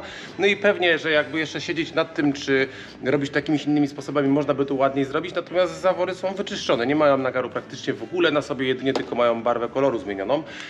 I też na przykład tutaj, nie wiem czy to będzie widać na kamerze, tutaj na wlocie, tu w tym miejscu było bardzo czarno i ta pukanka rozpuściła to i pomimo, że tu jeszcze coś zostało, to ja tego w ogóle nie szarowałem, nie czyściłem, tylko samo się to praktycznie rozpuściło, więc spoko. Pukanka generalnie rzecz biorąc działa. Pewnie inne środki też by zadziałały, ale ja specjalnie to zalałem tą pukanką, żeby zobaczyć, co z tego wyjdzie i jak to będzie wyglądało i czy ona rzeczywiście ten nagar w jakikolwiek sposób rozpuści. Ja mam oczywiście jeszcze inne pomysły, które pojawią się u mnie na kanale na temat sprawdzania, czy te środki wszystkie tutaj, co ja używam, działają.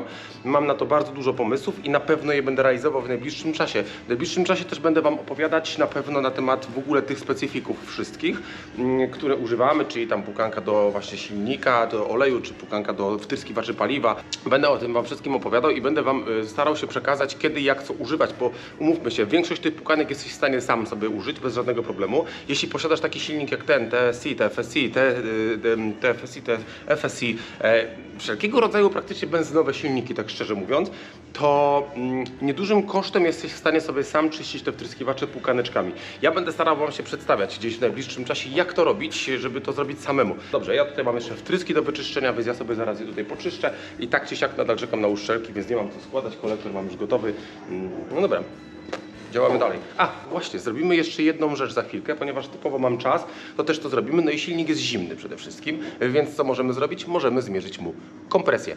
I zrobimy to. Zrobimy mu pomiar kompresji, natomiast ja miałem taką zajawkę w głowie, żeby zrobić mu pukankę silnika, później go zalać ceratekiem, chwilę pojeździć tym samochodem i zmierzyć mu ponownie tą kompresję, żeby zobaczyć, czy cokolwiek się zmieniło. Będziemy mieli pomiar ciśnienia oleju, który mieliśmy na rozgrzanym 100-stopniowym oleju zrobiony, myślę, że rzetelnie i tam nie ma dyskusji, 0,65 bara było, więc wiemy, jakie było to ciśnienie, zresztą wóz zapalał kontrolkę, więc po pierwsze zobaczymy, czy coś z tym się zmieni, czy nic się nie zmieni, czy to będzie zerowa różnica i po prostu coś jest uszkodzone w tym silniku, a nie tylko zabrudzone, czy coś. Jakiś brudny ten silnik, tak szczerze mówiąc, mega nie jest, więc zobaczymy, co z tego wyjdzie, czy ceratek po prostu coś pomoże, czy nie pomoże, ale też mnie interesuje bardzo mocno, czy ta kompresja, czy ona w jakikolwiek sposób wzrośnie, czy nie wzrośnie, czy coś się tu wydarzy, czy nie. I zrobimy to w ten sposób, że ja teraz sobie zmierzę tą kompresję w celach tylko weryfikacyjnych, kondycyjnych silnika. Ma mieć między 9 a 14 barów, ja sobie to wszystko tutaj zaraz zapiszę, ale zmierzymy mu ją ponownie, jak będzie rozgrzany silnik, zalejemy go środkami i znowu zmierzymy, bo wtedy to będzie taki pomiar bardziej wiarygodny, czy to coś dało, czy to nic nie dało. Nie Nie mogę czekać niestety do jutra, więc musimy to zrobić dzisiaj. Nie będę czekał, aż auto ostygnie po raz drugi, no bo to wiadomo, czekanie na to by było dość długie.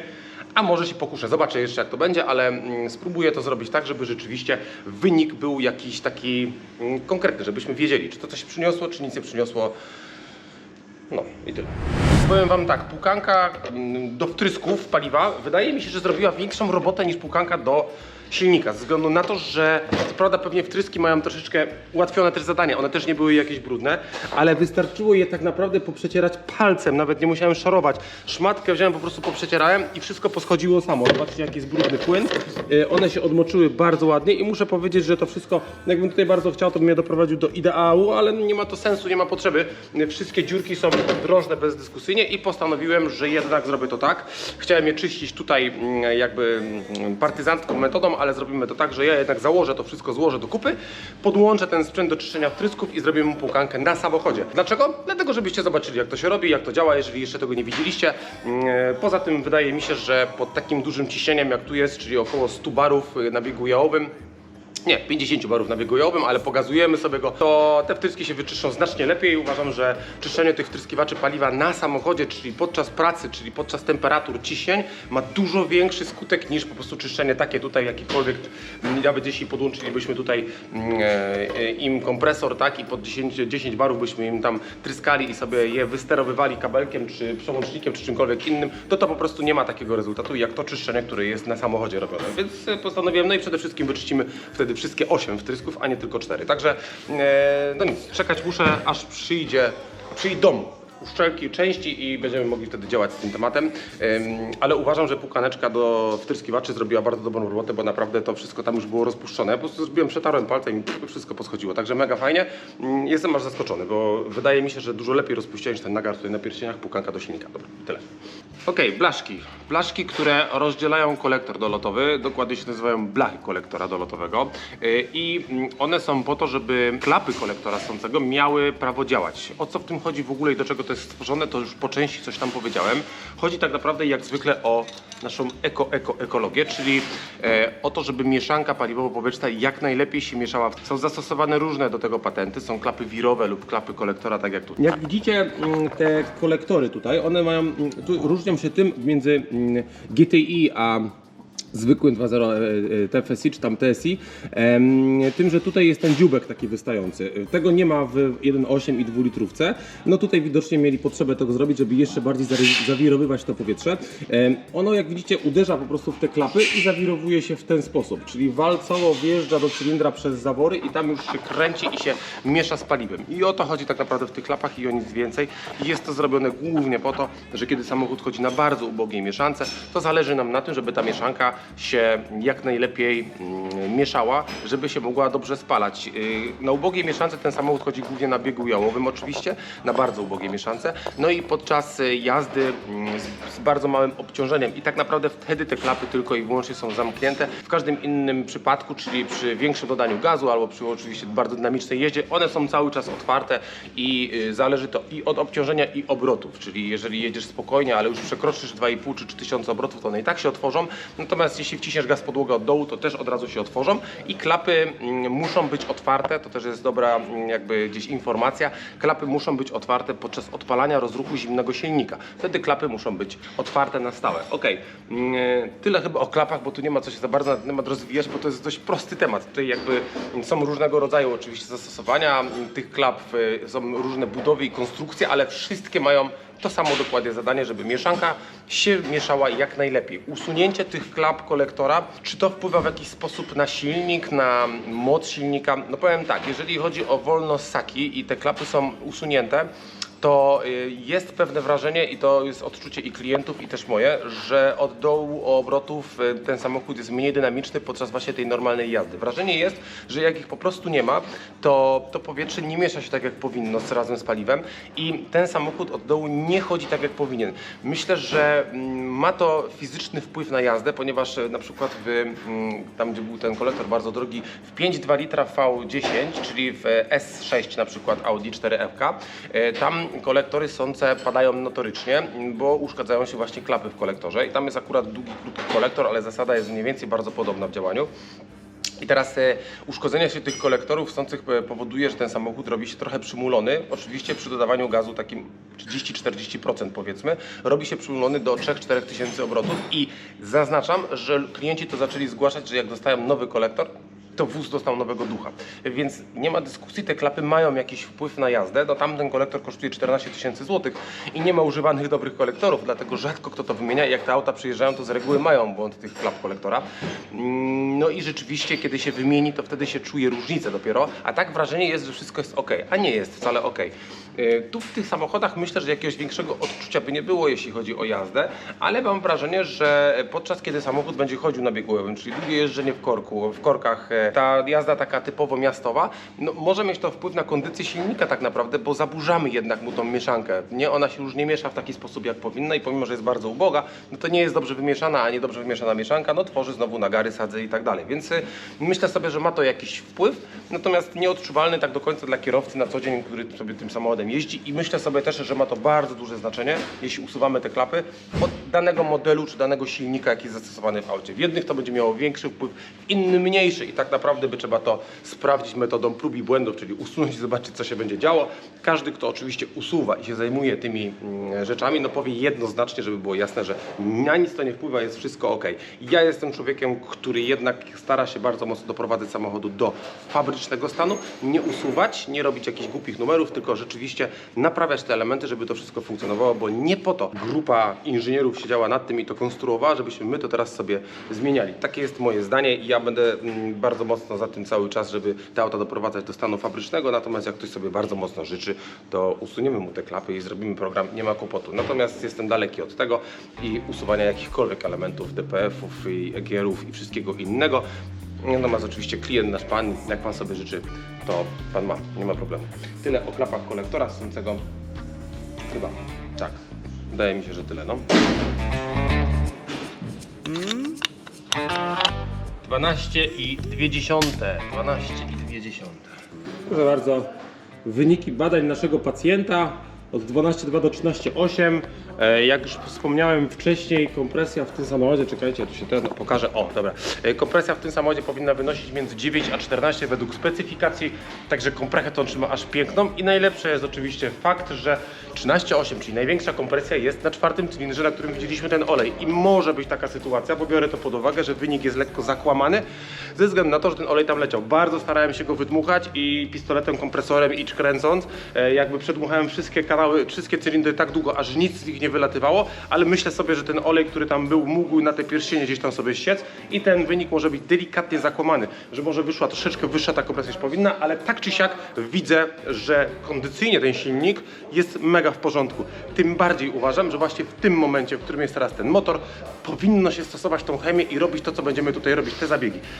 Zrobimy te zabiegi i zmierzymy to jeszcze raz, ale zanim oczywiście zrobimy zabiegi, to zmierzymy jeszcze mu tą kompresję na gorącym silniku, żebyśmy później mieli to porównanie na gorącym silniku, żeby to było adekwatne, żeby to było rzeczywiście wiarygodne, tak? Więc no dobra, kompresja zmierzona.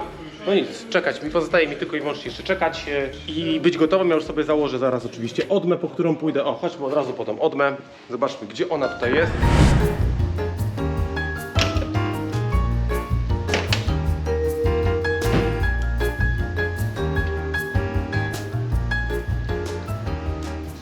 No i tak to ja rozumiem.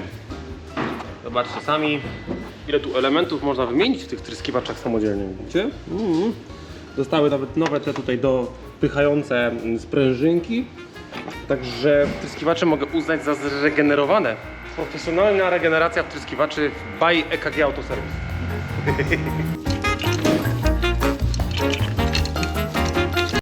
Teraz się powinien pojawić taki lektor i dopiero tak przygotowaną listwę wtryskową możemy wcisnąć w jej miejsce, zważając na to, aby wszystko się ułożyło tutaj prawidłowo. Mamy to, listwa wtryskowa na swoim miejscu. Jedziemy dalej z tematem. Uwielbiam uzdrawiać te samochody i poprawiać ich kondycję. Mnie to po prostu kręci, tak szczerze mówiąc, jak to robię tutaj, to robię to z uśmiechem na twarzy i z taką... Jezu, jak to będzie fajnie działać, ten samochód dostanie nowe życie, może mu pomogę po prostu dalej funkcjonować w rzeczywistości. To jest zajebiste uczucie, uwielbiam to i nie dziwię się, że praca mechanika może uzależniać i może być po prostu lubiana, może stać się hobby i pasją. To jest zupełnie normalne według mnie, ze względu na to, że uzdrawianie naprawdę jest fajne.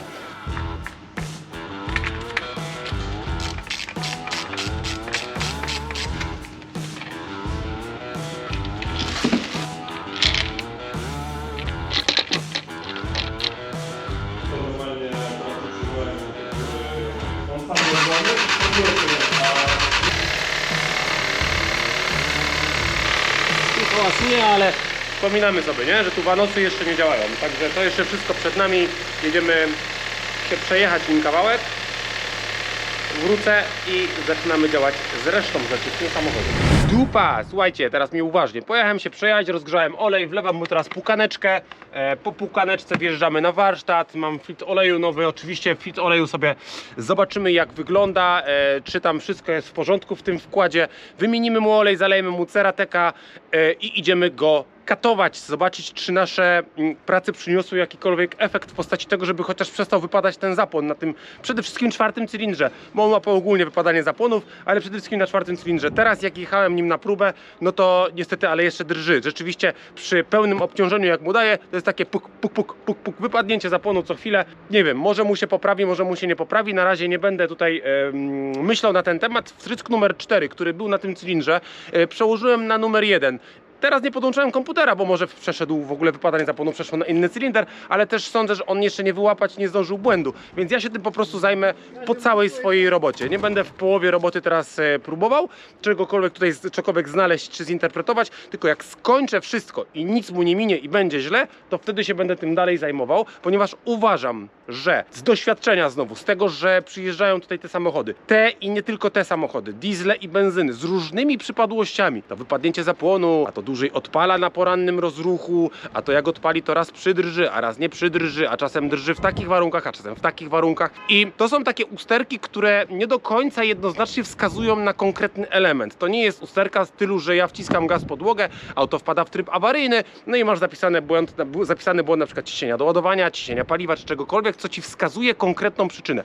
Te auta przyjeżdżają bez kodów błędów. Ciężko jest wyłapać tak naprawdę te momenty, w których te rzeczy się dzieją. To są takie rzeczy, które są gdzieś tam w tle i klienci zgłaszają to jako niekomfortowe. Te samochody jeżdżą, funkcjonują, ale czasem to się zdarza, czasem nie, czasem się po prostu martwią, że coś się może wydarzyć.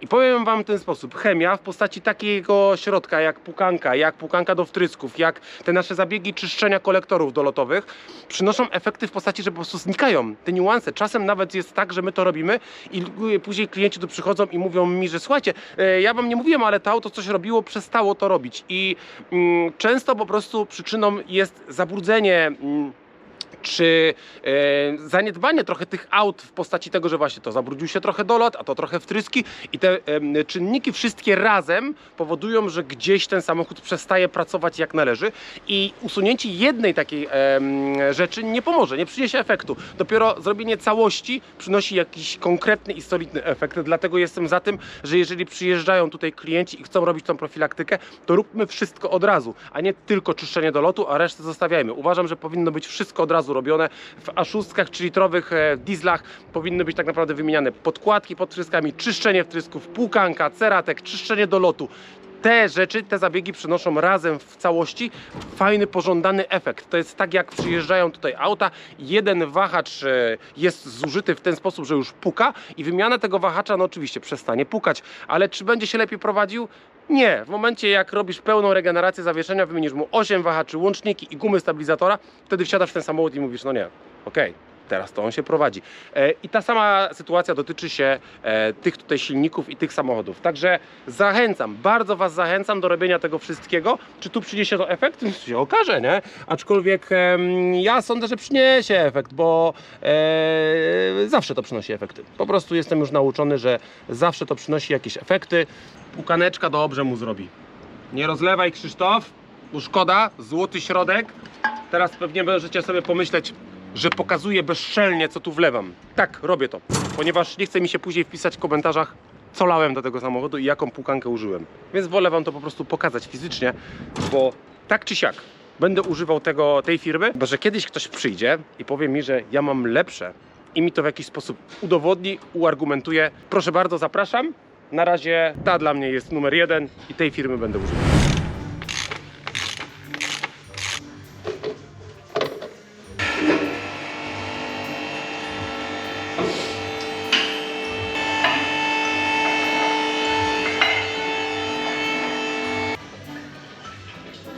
podczas kiedy olej się zlewał, ja sobie otworzyłem oczywiście filtr oleju, rozłożyłem go i, no sobie sprawdzam, jak on po prostu wygląda i niestety, ale tutaj nie jest tak kolorowo, jakbyśmy tego sobie oczekiwali.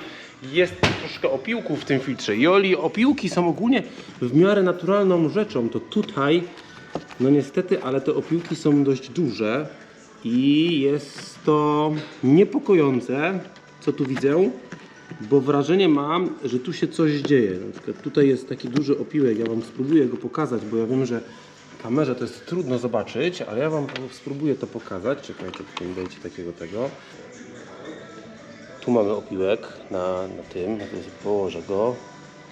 Jest typowo metalowy opiłek niestety, ale tych metalowych jest tutaj trochę więcej. Uważam, że tu jest jakiś już problem. Ogólnie opiłków jest bardzo dużo, ale bardzo małych. Jest też taki syf. Nie do końca wiem, z czym związany tutaj, ale jest ogólnie bałagan w tym oleju, więc myślę sobie, że to, co robimy, to jest dobry pomysł. Pytanie tylko, czy uratujemy coś. Jest dużo takich czarnych małych kawałków. One wyglądają bardziej jak plastikowe niż metalowe. Trudno jest im powydubywać te opiłki, ale bo zobaczcie, że to, co wydubałem, to rzeczywiście tu jest. Ten jeden widzicie, jak się pięknie świeci. Takich opiłków jest tutaj dużo ogólnie w tym filtrze, ale trudno mi jest je wydłubać. I teraz tak, żeby była jasność. Generalnie rzecz biorąc, opiłki w filtrze paliwa, w filtrze oleju to jest w miarę normalna, naturalna rzecz. Samochód cały czas się wyciera i samochód cały czas generuje te opiłki i tak naprawdę w większości aut, kiedy byś tak zrobił sekcję zwłok tego filtra, to zauważysz, że opiłki jakieś tam są. Ale te opiłki powinny być miniaturowe i powinna być jakaś określona ich ilość. Po prostu powinno być ich bardzo mało, bo to jest naturalne, że silnik cały czas się zużywa i cały czas gdzieś się tam wyciera, a zaniedbane silniki, które jeżdżą długo na jednym oleju, no mogą się gdzieś tam poprzycierać i to nie jest tak, że ten samochód od razu umrze, że ten silnik od razu będzie martwy, tylko po prostu to przycieranie jest naturalną, normalną rzeczą. Natomiast tutaj troszkę te opiłki niektóre są duże, większe niż bym się spodziewał i jest to, uważam, dość niepokojące, więc należy na to po prostu zwrócić uwagę. Tak czy siak, no nie będziemy teraz rozbierać motoru i kombinować nic z nim, po prostu zrobimy swoje, tak jak chcieliśmy zrobić, no i zobaczymy, czy to przyniesie jakiś rezultat. Jeżeli rezultatów nie będzie kompletnie żadnych, to myślę sobie, że niestety, ale tu się nie obędzie bez rozbiórki silnika i chemią ani niczym innym go nie uratujemy. Uratujemy go tylko i wyłącznie rozbierając i naprawiając awarię.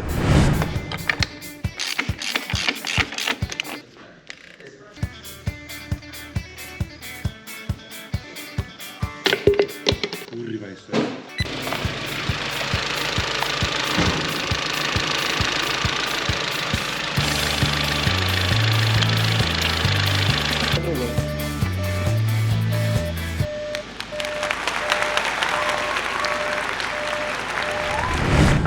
Dobra, przechodzę powoli do czyszczenia wtryskiwaczy. Przejechałem się przed chwilką samochodem. Ciśnienie oleju jest wyższe, ale olej jeszcze nie jest rozgrzany do końca, więc nawet go nie pokazuję. Pokażę dopiero, jak będę miał 100 stopni, ale zrobię to i rozgrzeję dobrze auto po czyszczeniu wtrysków. Jak będę już miał tak na końcówce, to wtedy to zrobimy i przejedziemy się. Chciałem wam wytłumaczyć mniej więcej, jeżeli byście chcieli rzeczywiście w domowych warunkach zrobić to czyszczenie, które ja teraz tutaj robię, no to przede wszystkim to będzie trochę trudne bez choćby takiej buteleczki. To jest do kupienia na Allegro, sobie można wygooglować to. Zestaw do czyszczenia wtryskiwaczy kolektora ssącego. Dokładnie tak to jest nazwane. No i oczywiście będzie potrzebny kompresor, żeby wytworzyć w tym ciśnienie. Bez tego w tym samochodzie, we wszystkich, gdzie mamy układ wysokociśnieniowy w benzynie, czyli ten układ, który no, generuje 150 albo 200 barów, czyli wszystkie TSI, TFSI i FSI, to bez tego elementu będzie Ci bardzo trudno zrobić to czyszczenie, bo musisz wytworzyć ciśnienie paliwa dla pompy wysokiego ciśnienia. To ciśnienie wstępne. Musi ono wynosić chociaż 3 bary, żeby ten samochód chodził normalnie, a powinno około 5, ale powiedzmy sobie na 3 barach ten samochód też będzie chodził. Gdzie się podłączyć, w jaki sposób? No to jest tu banalnie proste. Akurat w tym samochodzie jest to naprawdę banalnie proste, ponieważ odpinamy zasilanie pompy paliwowej ze zbiornika, które jest wpięte tu w to miejsce. Wpinamy się w to miejsce tym elementem, dopinam się tutaj tym, ładuję tutaj płukankę, którą mieszam z paliwem, zaraz będę tłumaczył dlaczego i z czym. No i jedno, co trzeba oczywiście pamiętać, to żeby ten wężyk, który idzie ze zbiornika, albo tutaj zaślepić, bo można go po prostu zaślepić czymkolwiek, ewentualnie można odpiąć pompę paliwową w zbiorniku. Także to już do Was należy decyzja, co chcecie zrobić, jest to obojętne, zaślepienie jest szybsze i łatwiejsze, zaraz ja tu pójdę po jakąś śrubę i to po prostu zrobię. No i tyle, tak? I ładujemy ciśnienie, zaraz Wam pokażę i odpalamy wóz i czekamy. Ja jestem za tym, żeby trochę ten samochód pogazować, żeby to ciśnienie wzrastało, to wysokie ciśnienie, żeby to się dobrze wypukało. Jest jedna jeszcze zależność tutaj dokładnie w tym samochodzie, o której zaraz Wam opowiem, żeby rzeczywiście wyczyścić wtryski, które chcemy czyścić, a nie te, których nie chcemy. Zaraz wam to wyjaśnię, jak to wszystko będę miał podłączone. Sytuacja ma się tak, że pukankę do wtrysków benzynowych, do układu paliwowego do benzyny, tą, która teoretycznie to jest pukanka, którą teoretycznie możesz wlać w ogóle do paliwa do zbiornika i generalnie to się wlewa, bo to jest ta końcówka tutaj, ale uważam, że oczywiście czyszczenie bezpośrednie, to, które tutaj będę wykonywać, no jest dużo bardziej skuteczne i dlatego lubię je robić, bo przynosi konkretne rezultaty. Jest niepalna, więc żeby ona tutaj zatrybiła, zawsze jest problem z otwieraniem tego, nie? Zawsze mam z tym problem. Czy ona jest niepalna i dlatego trzeba ją pomieszać pół na pół z benzyną. Jeżeli będziecie sobie robić to samodzielnie, w ten sposób jak ja, to musicie ją pomieszać pół na pół. Słuchajcie, jest ogólnie możliwość, żeby to zrobić fizycznie bez tego zbiornika. Później sobie pomyślałem, że jeżeli dysponujesz pompą paliwową, która generuje te 3 bary ciśnienia, to każda pompa praktycznie generuje coś takiego, to możesz sobie nalać do zbiornika po prostu pół na pół tą pukankę z benzyną, wsadzić tą pompę i tą pompę podpiąć bezpośrednio tutaj pod ten kruciec. Tak naprawdę masz dokładnie tą samą sytuację, podpiąć ją pod akumulator 12V i czekać, aż wypali się po prostu cały ten środek. Także jest w stanie sobie w sumie poradzić bez tego i to w prosty sposób. Myślę sobie, że zakup tego nie był jakiś drogi też, żeby było jasne, bo to kosztowało chyba 400 czy 500 zł. Nie, chyba 500 czy 600 zł. Jakaś taka kwota. No pompa paliwowa będzie znacznie tańsza, no a będziesz już samodzielny, tak? W tych samochodach będziesz mógł sobie to samodzielnie robić. No i jak zwykle pokażę wam, oczywiście jakiej pukanki ja tutaj użyłem. To jest pukanka o numerze 1971. Wiem, są inne i mocniejsze pukanki. Mówmy się, tutaj nie było problemu z tymi wtryskami i nie były brudne. Pamiętacie, jak one wyglądały? Także ze spokojem to powinno wystarczyć i tak jest mega skoncentrowane, bo jedziemy pół na pół tą pukankę z paliwem. Tutaj jest 300 ml. Ja tutaj do tej puszki zmieszczę chyba litr, jeśli dobrze pamiętam, ale ja dużo tego paliwa nie wlewam. To nawet nie pół na pół. Także ona jest na zbiornik paliwa, nie? Żeby było jasne. Także skoncentracja tego jest duża. Dzień dobry. I jak kolega przyszedł się napić pukaneczki, masz. Aj, tutaj się dziabniemy. Krzysztof, Dziabniemy sobie raz. umowa z Liquid Moli przyszła, musimy podpisać. A widzicie? A mówiłem tylko, że nie robię reklamy Liquid Moli. Siema. Dobra, ładujemy tutaj ciśnienie. Skupmy się na pracy. Ładuję tu ciśnienie 4 bary, bo mam taką możliwość. To załadujmy mu ile wlezie. Nic nie cieknie, nic nie leci. Odkręćmy tutaj, bo tu zaworek mam taki. Trzeba go odkręcić. A jednak leci, zobaczcie. A jednak leci. Ojej, cała szyba popryskana. Ej, pokaż, czy to coś zmieni? Wiecie, ta opaska już ma dosyć, ja to wiem o tym. A, działa. Jeżeli zacznie chodzić już na pukance, to bardzo często z tyłu wydobywa się taki biały, fajny dymek, czysty, lśniący. Jakby parował po prostu z tego wydechu. Zobaczymy, bo niektóre tak trochę bardziej dymią, niektóre mniej, niektóre prawie w ogóle. Okej, no teraz już pozostaje się tylko czekać, proces się będzie robił sam.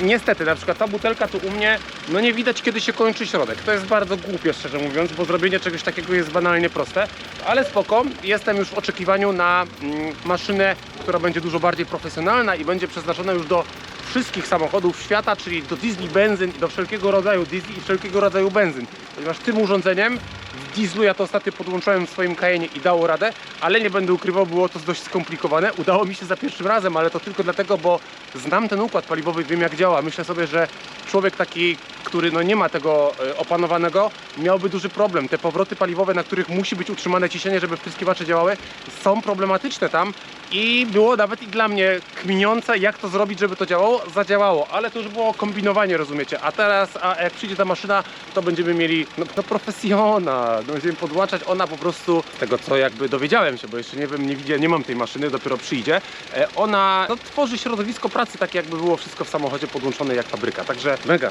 ja się bardzo cieszę, jestem podjarany, bo będziemy mogli tym na pewno wiele razy ratować samochody z jakichś awarii, z jakichś niuansów, usterek czy nieudogodnień, które te samochody generują właścicielom w tani sposób, tanim kosztem, bo wymiana wtrysków, regeneracja, wyciąganie ich, a podłączenie wężyka i pół godziny niech się poczyści, no ja jestem jakby jak najbardziej za takimi rozwiązaniami. Im taniej, szybciej i prościej, tym lepiej. Nie rozbierajmy, nie kombinujmy, jak rozumiecie, tak?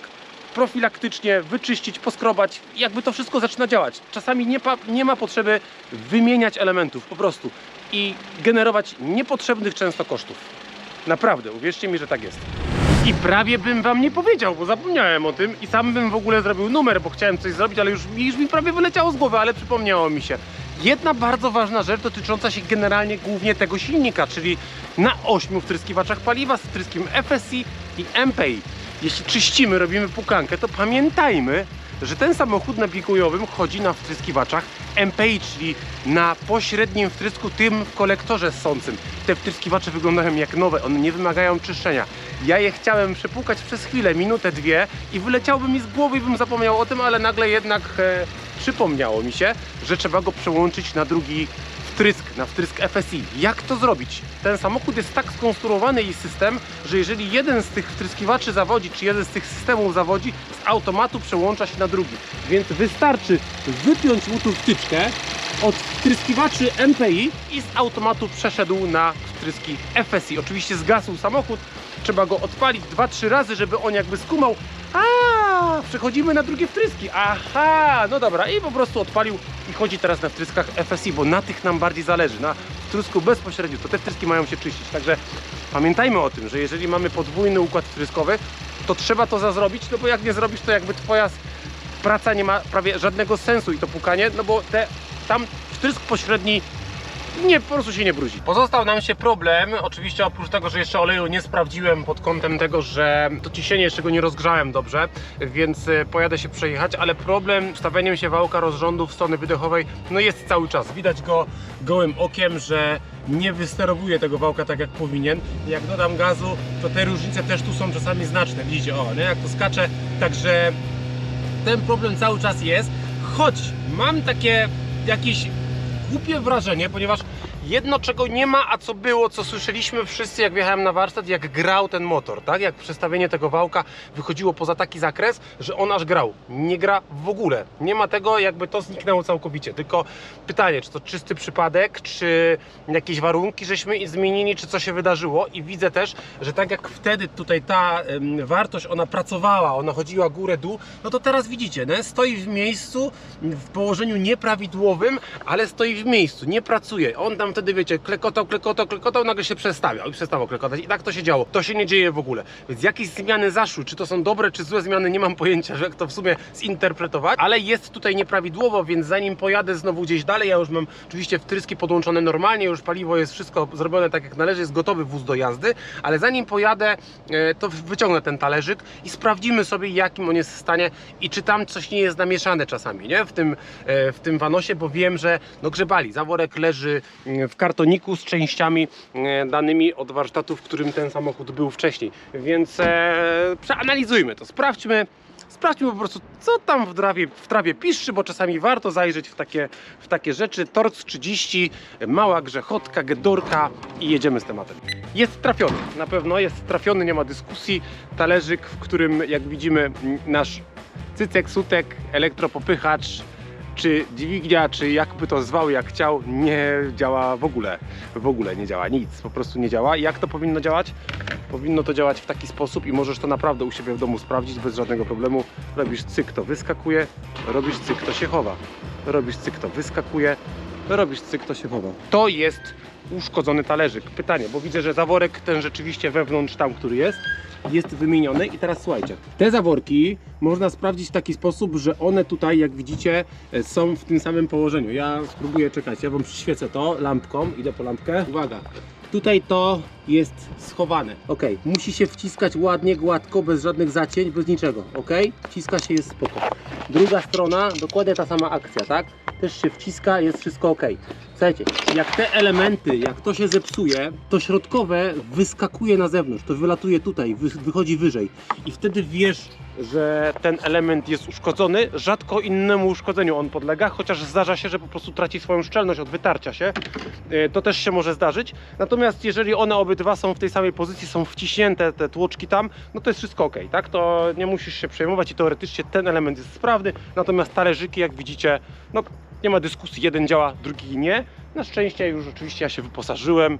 Oryginalny talerzyczek jest, tak, proszę bardzo. Spaga jest mega spoko firma, nie trzeba się w ogóle stresować, można to montować bezdyskusyjnie. Montuję talerzyk i patrzymy, czy to przyniesie efekt. No sądzę, że tak, bo ten jest po prostu na pewno uszkodzony, to nie podlega dyskusji. Coś nam się udało naprawić, co? Nie jest tak źle. Ogólnie rzecz biorąc jeszcze skacze o pół stopnia sobie w tom i z powrotem, ale no zobaczcie, trzyma. O, czyli talerzyk? Czy to była wina talerzyka? O, proszę, czyli jakieś już są rezultaty naszej pracy przy tym samochodzie, konkretne, okej. Coś działa, cały czas trzyma, pół stopnia tam sobie czasami pracuje, jest ok, dobra, nic, wyjeżdżam wozem, jadę na próbę, czyli co, coś mamy zrobione, jedziemy jeździć i zobaczyć jakie są dalsze rezultaty, czy to rzeczywiście ta moja cała praca praktycznie dwudniowa miała sens. Cuda się jednak jakieś zdarzają, ja nie wierzę w cuda i zawsze jestem sceptycznie nastawiony do tego, co tutaj robię i pokazuję, ale proszę Was bardzo, temperatura, bo pokazałbym Wam w ogóle już wcześniej w czasie jazdy, ale padła mi bateria w laptopie, a następnie jak ją naładowałem, to padł kabel i nie mogę się połączyć, więc musiałem wziąć drugi zapasowy komputer diagnostyczny, ale proszę bardzo, temperatura oleju 103 stopnie, ja przyjechałem przed chwilą tym autem z próby, żeby go jeszcze nagrzać i zobaczcie, co tu się wydarzyło. Słuchajcie, mamy w danym momencie teraz prawie 0,8 bara. Rozumiemy się? Prawie 0,8, tam jest 0,75 takie pewne, a nawet troszeczkę wyżej. Pamiętacie ile było? 0,65. Więc podniosło się to ciśnienie oleju na wyższej nawet temperaturze, teraz sprawdzamy niż wtedy. Podniosło się. Tylko delikatnie, ale jednak myślę sobie, że on teraz nie zapali ciśnienia oleju, ponieważ on powinien mieć 0,9. Pamiętacie? I nie podlega to dyskusji, że tu mu do 0,9 moim zdaniem jeszcze troszeczkę brakuje, albo jest na ciężkiej granicy tego 0,9. Ale jest na takim poziomie, że czujnik nie powinien zgłosić problemu i nie zapalić ciśnienia. Więc jakiś skutek to ma. Czy to jest spektakularny? Nie. Czy spodziewaliśmy się tego, że tam będzie jakiś wow, nagle będzie 1 bar? Nie. Bo może być sytuacja, że coś w tym samochodzie, w tym silniku jest uszkodzone. Chcąc nie chcąc, wymiana oleju Pukanka i Ceratek podniósł ciśnienie oleju. O bardzo mało, ale jednak nie ma żadnej dyskusji. 104 stopnie Celsjusza. Zobaczcie, jakie trzyma ciśnienie oleju. Pamiętacie? Jedna czerwona kreska to jest 0,25. Mamy tak 0,25, 0,50, 0,75 i grubość strzałeczki wskazóweczki. Czyli takie 0,8 bara. Jestem zaskoczony. Nie będę ukrywał, że jestem zaskoczony, bo nie do końca liczyłem na to, że tu się coś wydarzy i podniesie. Oprócz tego mamy rezultat, że słyszycie? No właśnie nie słyszycie. Chodzi bardzo ładnie. Nie ma tych dźwięków, które wydostawały się tutaj z wanosów. Zero. Wszystko jest ok. Motor pracuje równo, nie wypada zapłon. Jeździłem, deptałem go przed chwilą w ogóle. Tak pod 2 paki nawet go deptałem i to kilka razy. Zrobiłem nim 40 prawie kilometrów i była część trasy taka deptająca. Nie wypada zapłon, jest wszystko ok. Nie wiem, czy to wina wtrysku, czy cerateka, czy czegokolwiek, czy jakiegokolwiek zabiegu, który tu żeśmy wykonali. I wanosy. Wanosy w czasie jazdy też chciałem Wam pokazać, ale padła bateria, jak stwierdziłem, że chcę Wam to pokazać. Nie działają idealnie. Dolotowe działają perfekcyjnie, wydechowe plus minus 2 stopnie potrafią przepracować, potrafią się nie chcieć ustawić. On zadaje 15 stopni, a one mają 17, spadnie do 14, 13 znowu i w końcu się ustawi, ale rzeczywiście do perfekcji działania jeszcze im brakuje. Gdzieś coś jeszcze leży w tym silniku, nie wiem do końca co, ale nasze zabiegi poprawiły jakby jakość pracy tego motoru na tyle, że mogę powiedzieć, że auto jest do wydania. Bo na dzień dzisiejszy działa i tak naprawdę to ciśnienie oleju powinno być sprawdzone jeszcze raz za jakiś czas, tak? Za jakieś kilkaset kilometrów i zobaczyć, czy to się unormowało, czy nie. Bo jeżeli jakby może się pogorszy, może się poprawi, może się nic już nie zmieni. Nie wiem, naprawdę to jest dla mnie ciężka zagadka, bo nie wiemy, co w tym silniku leży. Widzieliśmy małe opiłki, więc coś się prawdopodobnie dzieje. Ok, podsumujmy sobie może to, co? Bo tutaj już nie ma chyba co dalej świrować. Ja zaraz oczywiście jak zwykle pojadę dopieścić motor, żeby wyglądał tak, jak ja sobie tego życzę i przygotować auto do wydania. Wymieniliśmy olej, zrobiliśmy mu płukankę olejową, zalaliśmy go ceratekiem, zrobiliśmy mu płukanie wtryskiwaczy paliwa, wyczyściliśmy je najpierw na zewnątrz, następnie wyczyściłem je jeszcze na samochodzie pod ciśnieniem. Wymieniłem odmę w tym samochodzie i sprawdziliśmy układ dolotowy, jak wygląda kolektor, tam wyglądało bardzo ładnie. Pod kątem oleju rzeczywiście olej się tam pojawiał, dlatego odma była wymieniona. W odmie znalazłem widoczną fizycznie usterkę, która moim zdaniem wpływała na to, że ten olej się do tego dolotu dostawał, czyli zalepiony był, zapchany punkt wylotowy z odmy, którym to olej ma ściekać do skrzyni korbowej z powrotem z oddzielacza cyklonowego. Więc nie ma dyskusji, olej na pewno cały nie zlatywał, co niestety jakby powodowało, że część tego oleju zapewne wracała z powrotem do dolotu, czy została wciągana do dolotu poprzez powietrze od turbiny, które zasysa. Ok, Świec nie wymienialiśmy, chociaż uważam, że w tych samochodach świece się powinno dbać, 160 tysięcy, ze względu na to, że były świeżo wymienione, więc tutaj nie było żadnej potrzeby, żeby to robić. Przejrzeliśmy go kamerą. Rzeczywiście na tym czwartym cylindrze, pamiętacie, było coś. Nie ma to sensu, żebym teraz ponownie tam zaglądał, ponieważ wszystko jest dobrze z motorem, więc nie ma już to sensu. Zmierzyłem mu kompresję po drodze. Teraz nie będę już mierzył tej kompresji, szczerze mówiąc, że nie mam na to czasu. Nie sądzę, żeby tam jakieś spektakularne efekty były, ponieważ kompresję wypluł bardzo ładną. Pamiętacie, między 12,2 a 13,5 bara. Z tego co pamiętam, mam tą kartkę gdzieś, ale tak czy siak w górnym zakresie granic, którą producent tutaj zakłada między 9 a 14 barów. Także pięknie, nie ma tu się co spodziewać, że ta kompresja jakoś mega się poprawiła, skoro po prostu była ładna. Nie ma co się dziwić, bo w cylindrach wyglądała bardzo ładnie w tym samochodzie i może złą sztukę wziąłem, bo może było trzeba wziąć auto, które po prostu będzie trochę bardziej zajechane, trochę gorzej chodziło. Ten samochód, oprócz tego, że no ma problemy, no ma ciśnienie oleju, praca była kiepska tego silnika pod kątem dźwiękowym, pod kątem szarpania, on nierównomiernie trochę pracował, może tego nie pokazałem dokładnie, ale rzeczywiście on potrafił przykolebać na biegu jałowym, no i wypadanie zapłonu oczywiście, więc podczas jazdy. Także no i olej w dolocie, także miał kilka mankamentów, ale to nie były takie spektakularne, że zajrzeliśmy w dolot i o, i tutaj jest sada, tu jest jakiś myrszmarsz. Nie, tak nie było, więc auto całkiem i tak ładne już było jakby z punktu na samym wjeździe do warsztatu. Ale uważam, że efekty fizyczne są. Teraz jest się czym chwalić. Teraz mogę uznać, że robota jest skończona.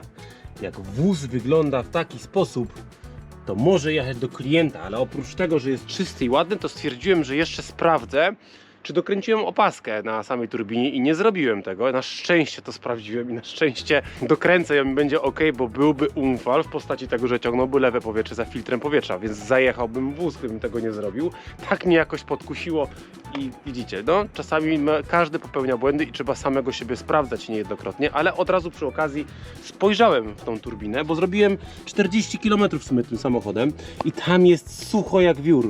Nie ma grama oleju, nic, zero, po prostu zero. Być może to jest za mały przebieg, żeby tam się pojawił olej, ale cieszy mnie to, że rzeczywiście go po prostu tam nie ma. Bardzo mnie to cieszy. Wydaje mi się, że będzie sukces z tego samochodu. Mam jakieś takie przeczucie. Zobaczymy, czy wróci, czy nie wróci i co się będzie działo. Trzymajcie się ciepło. Pozdrówka dla Was. Cześć!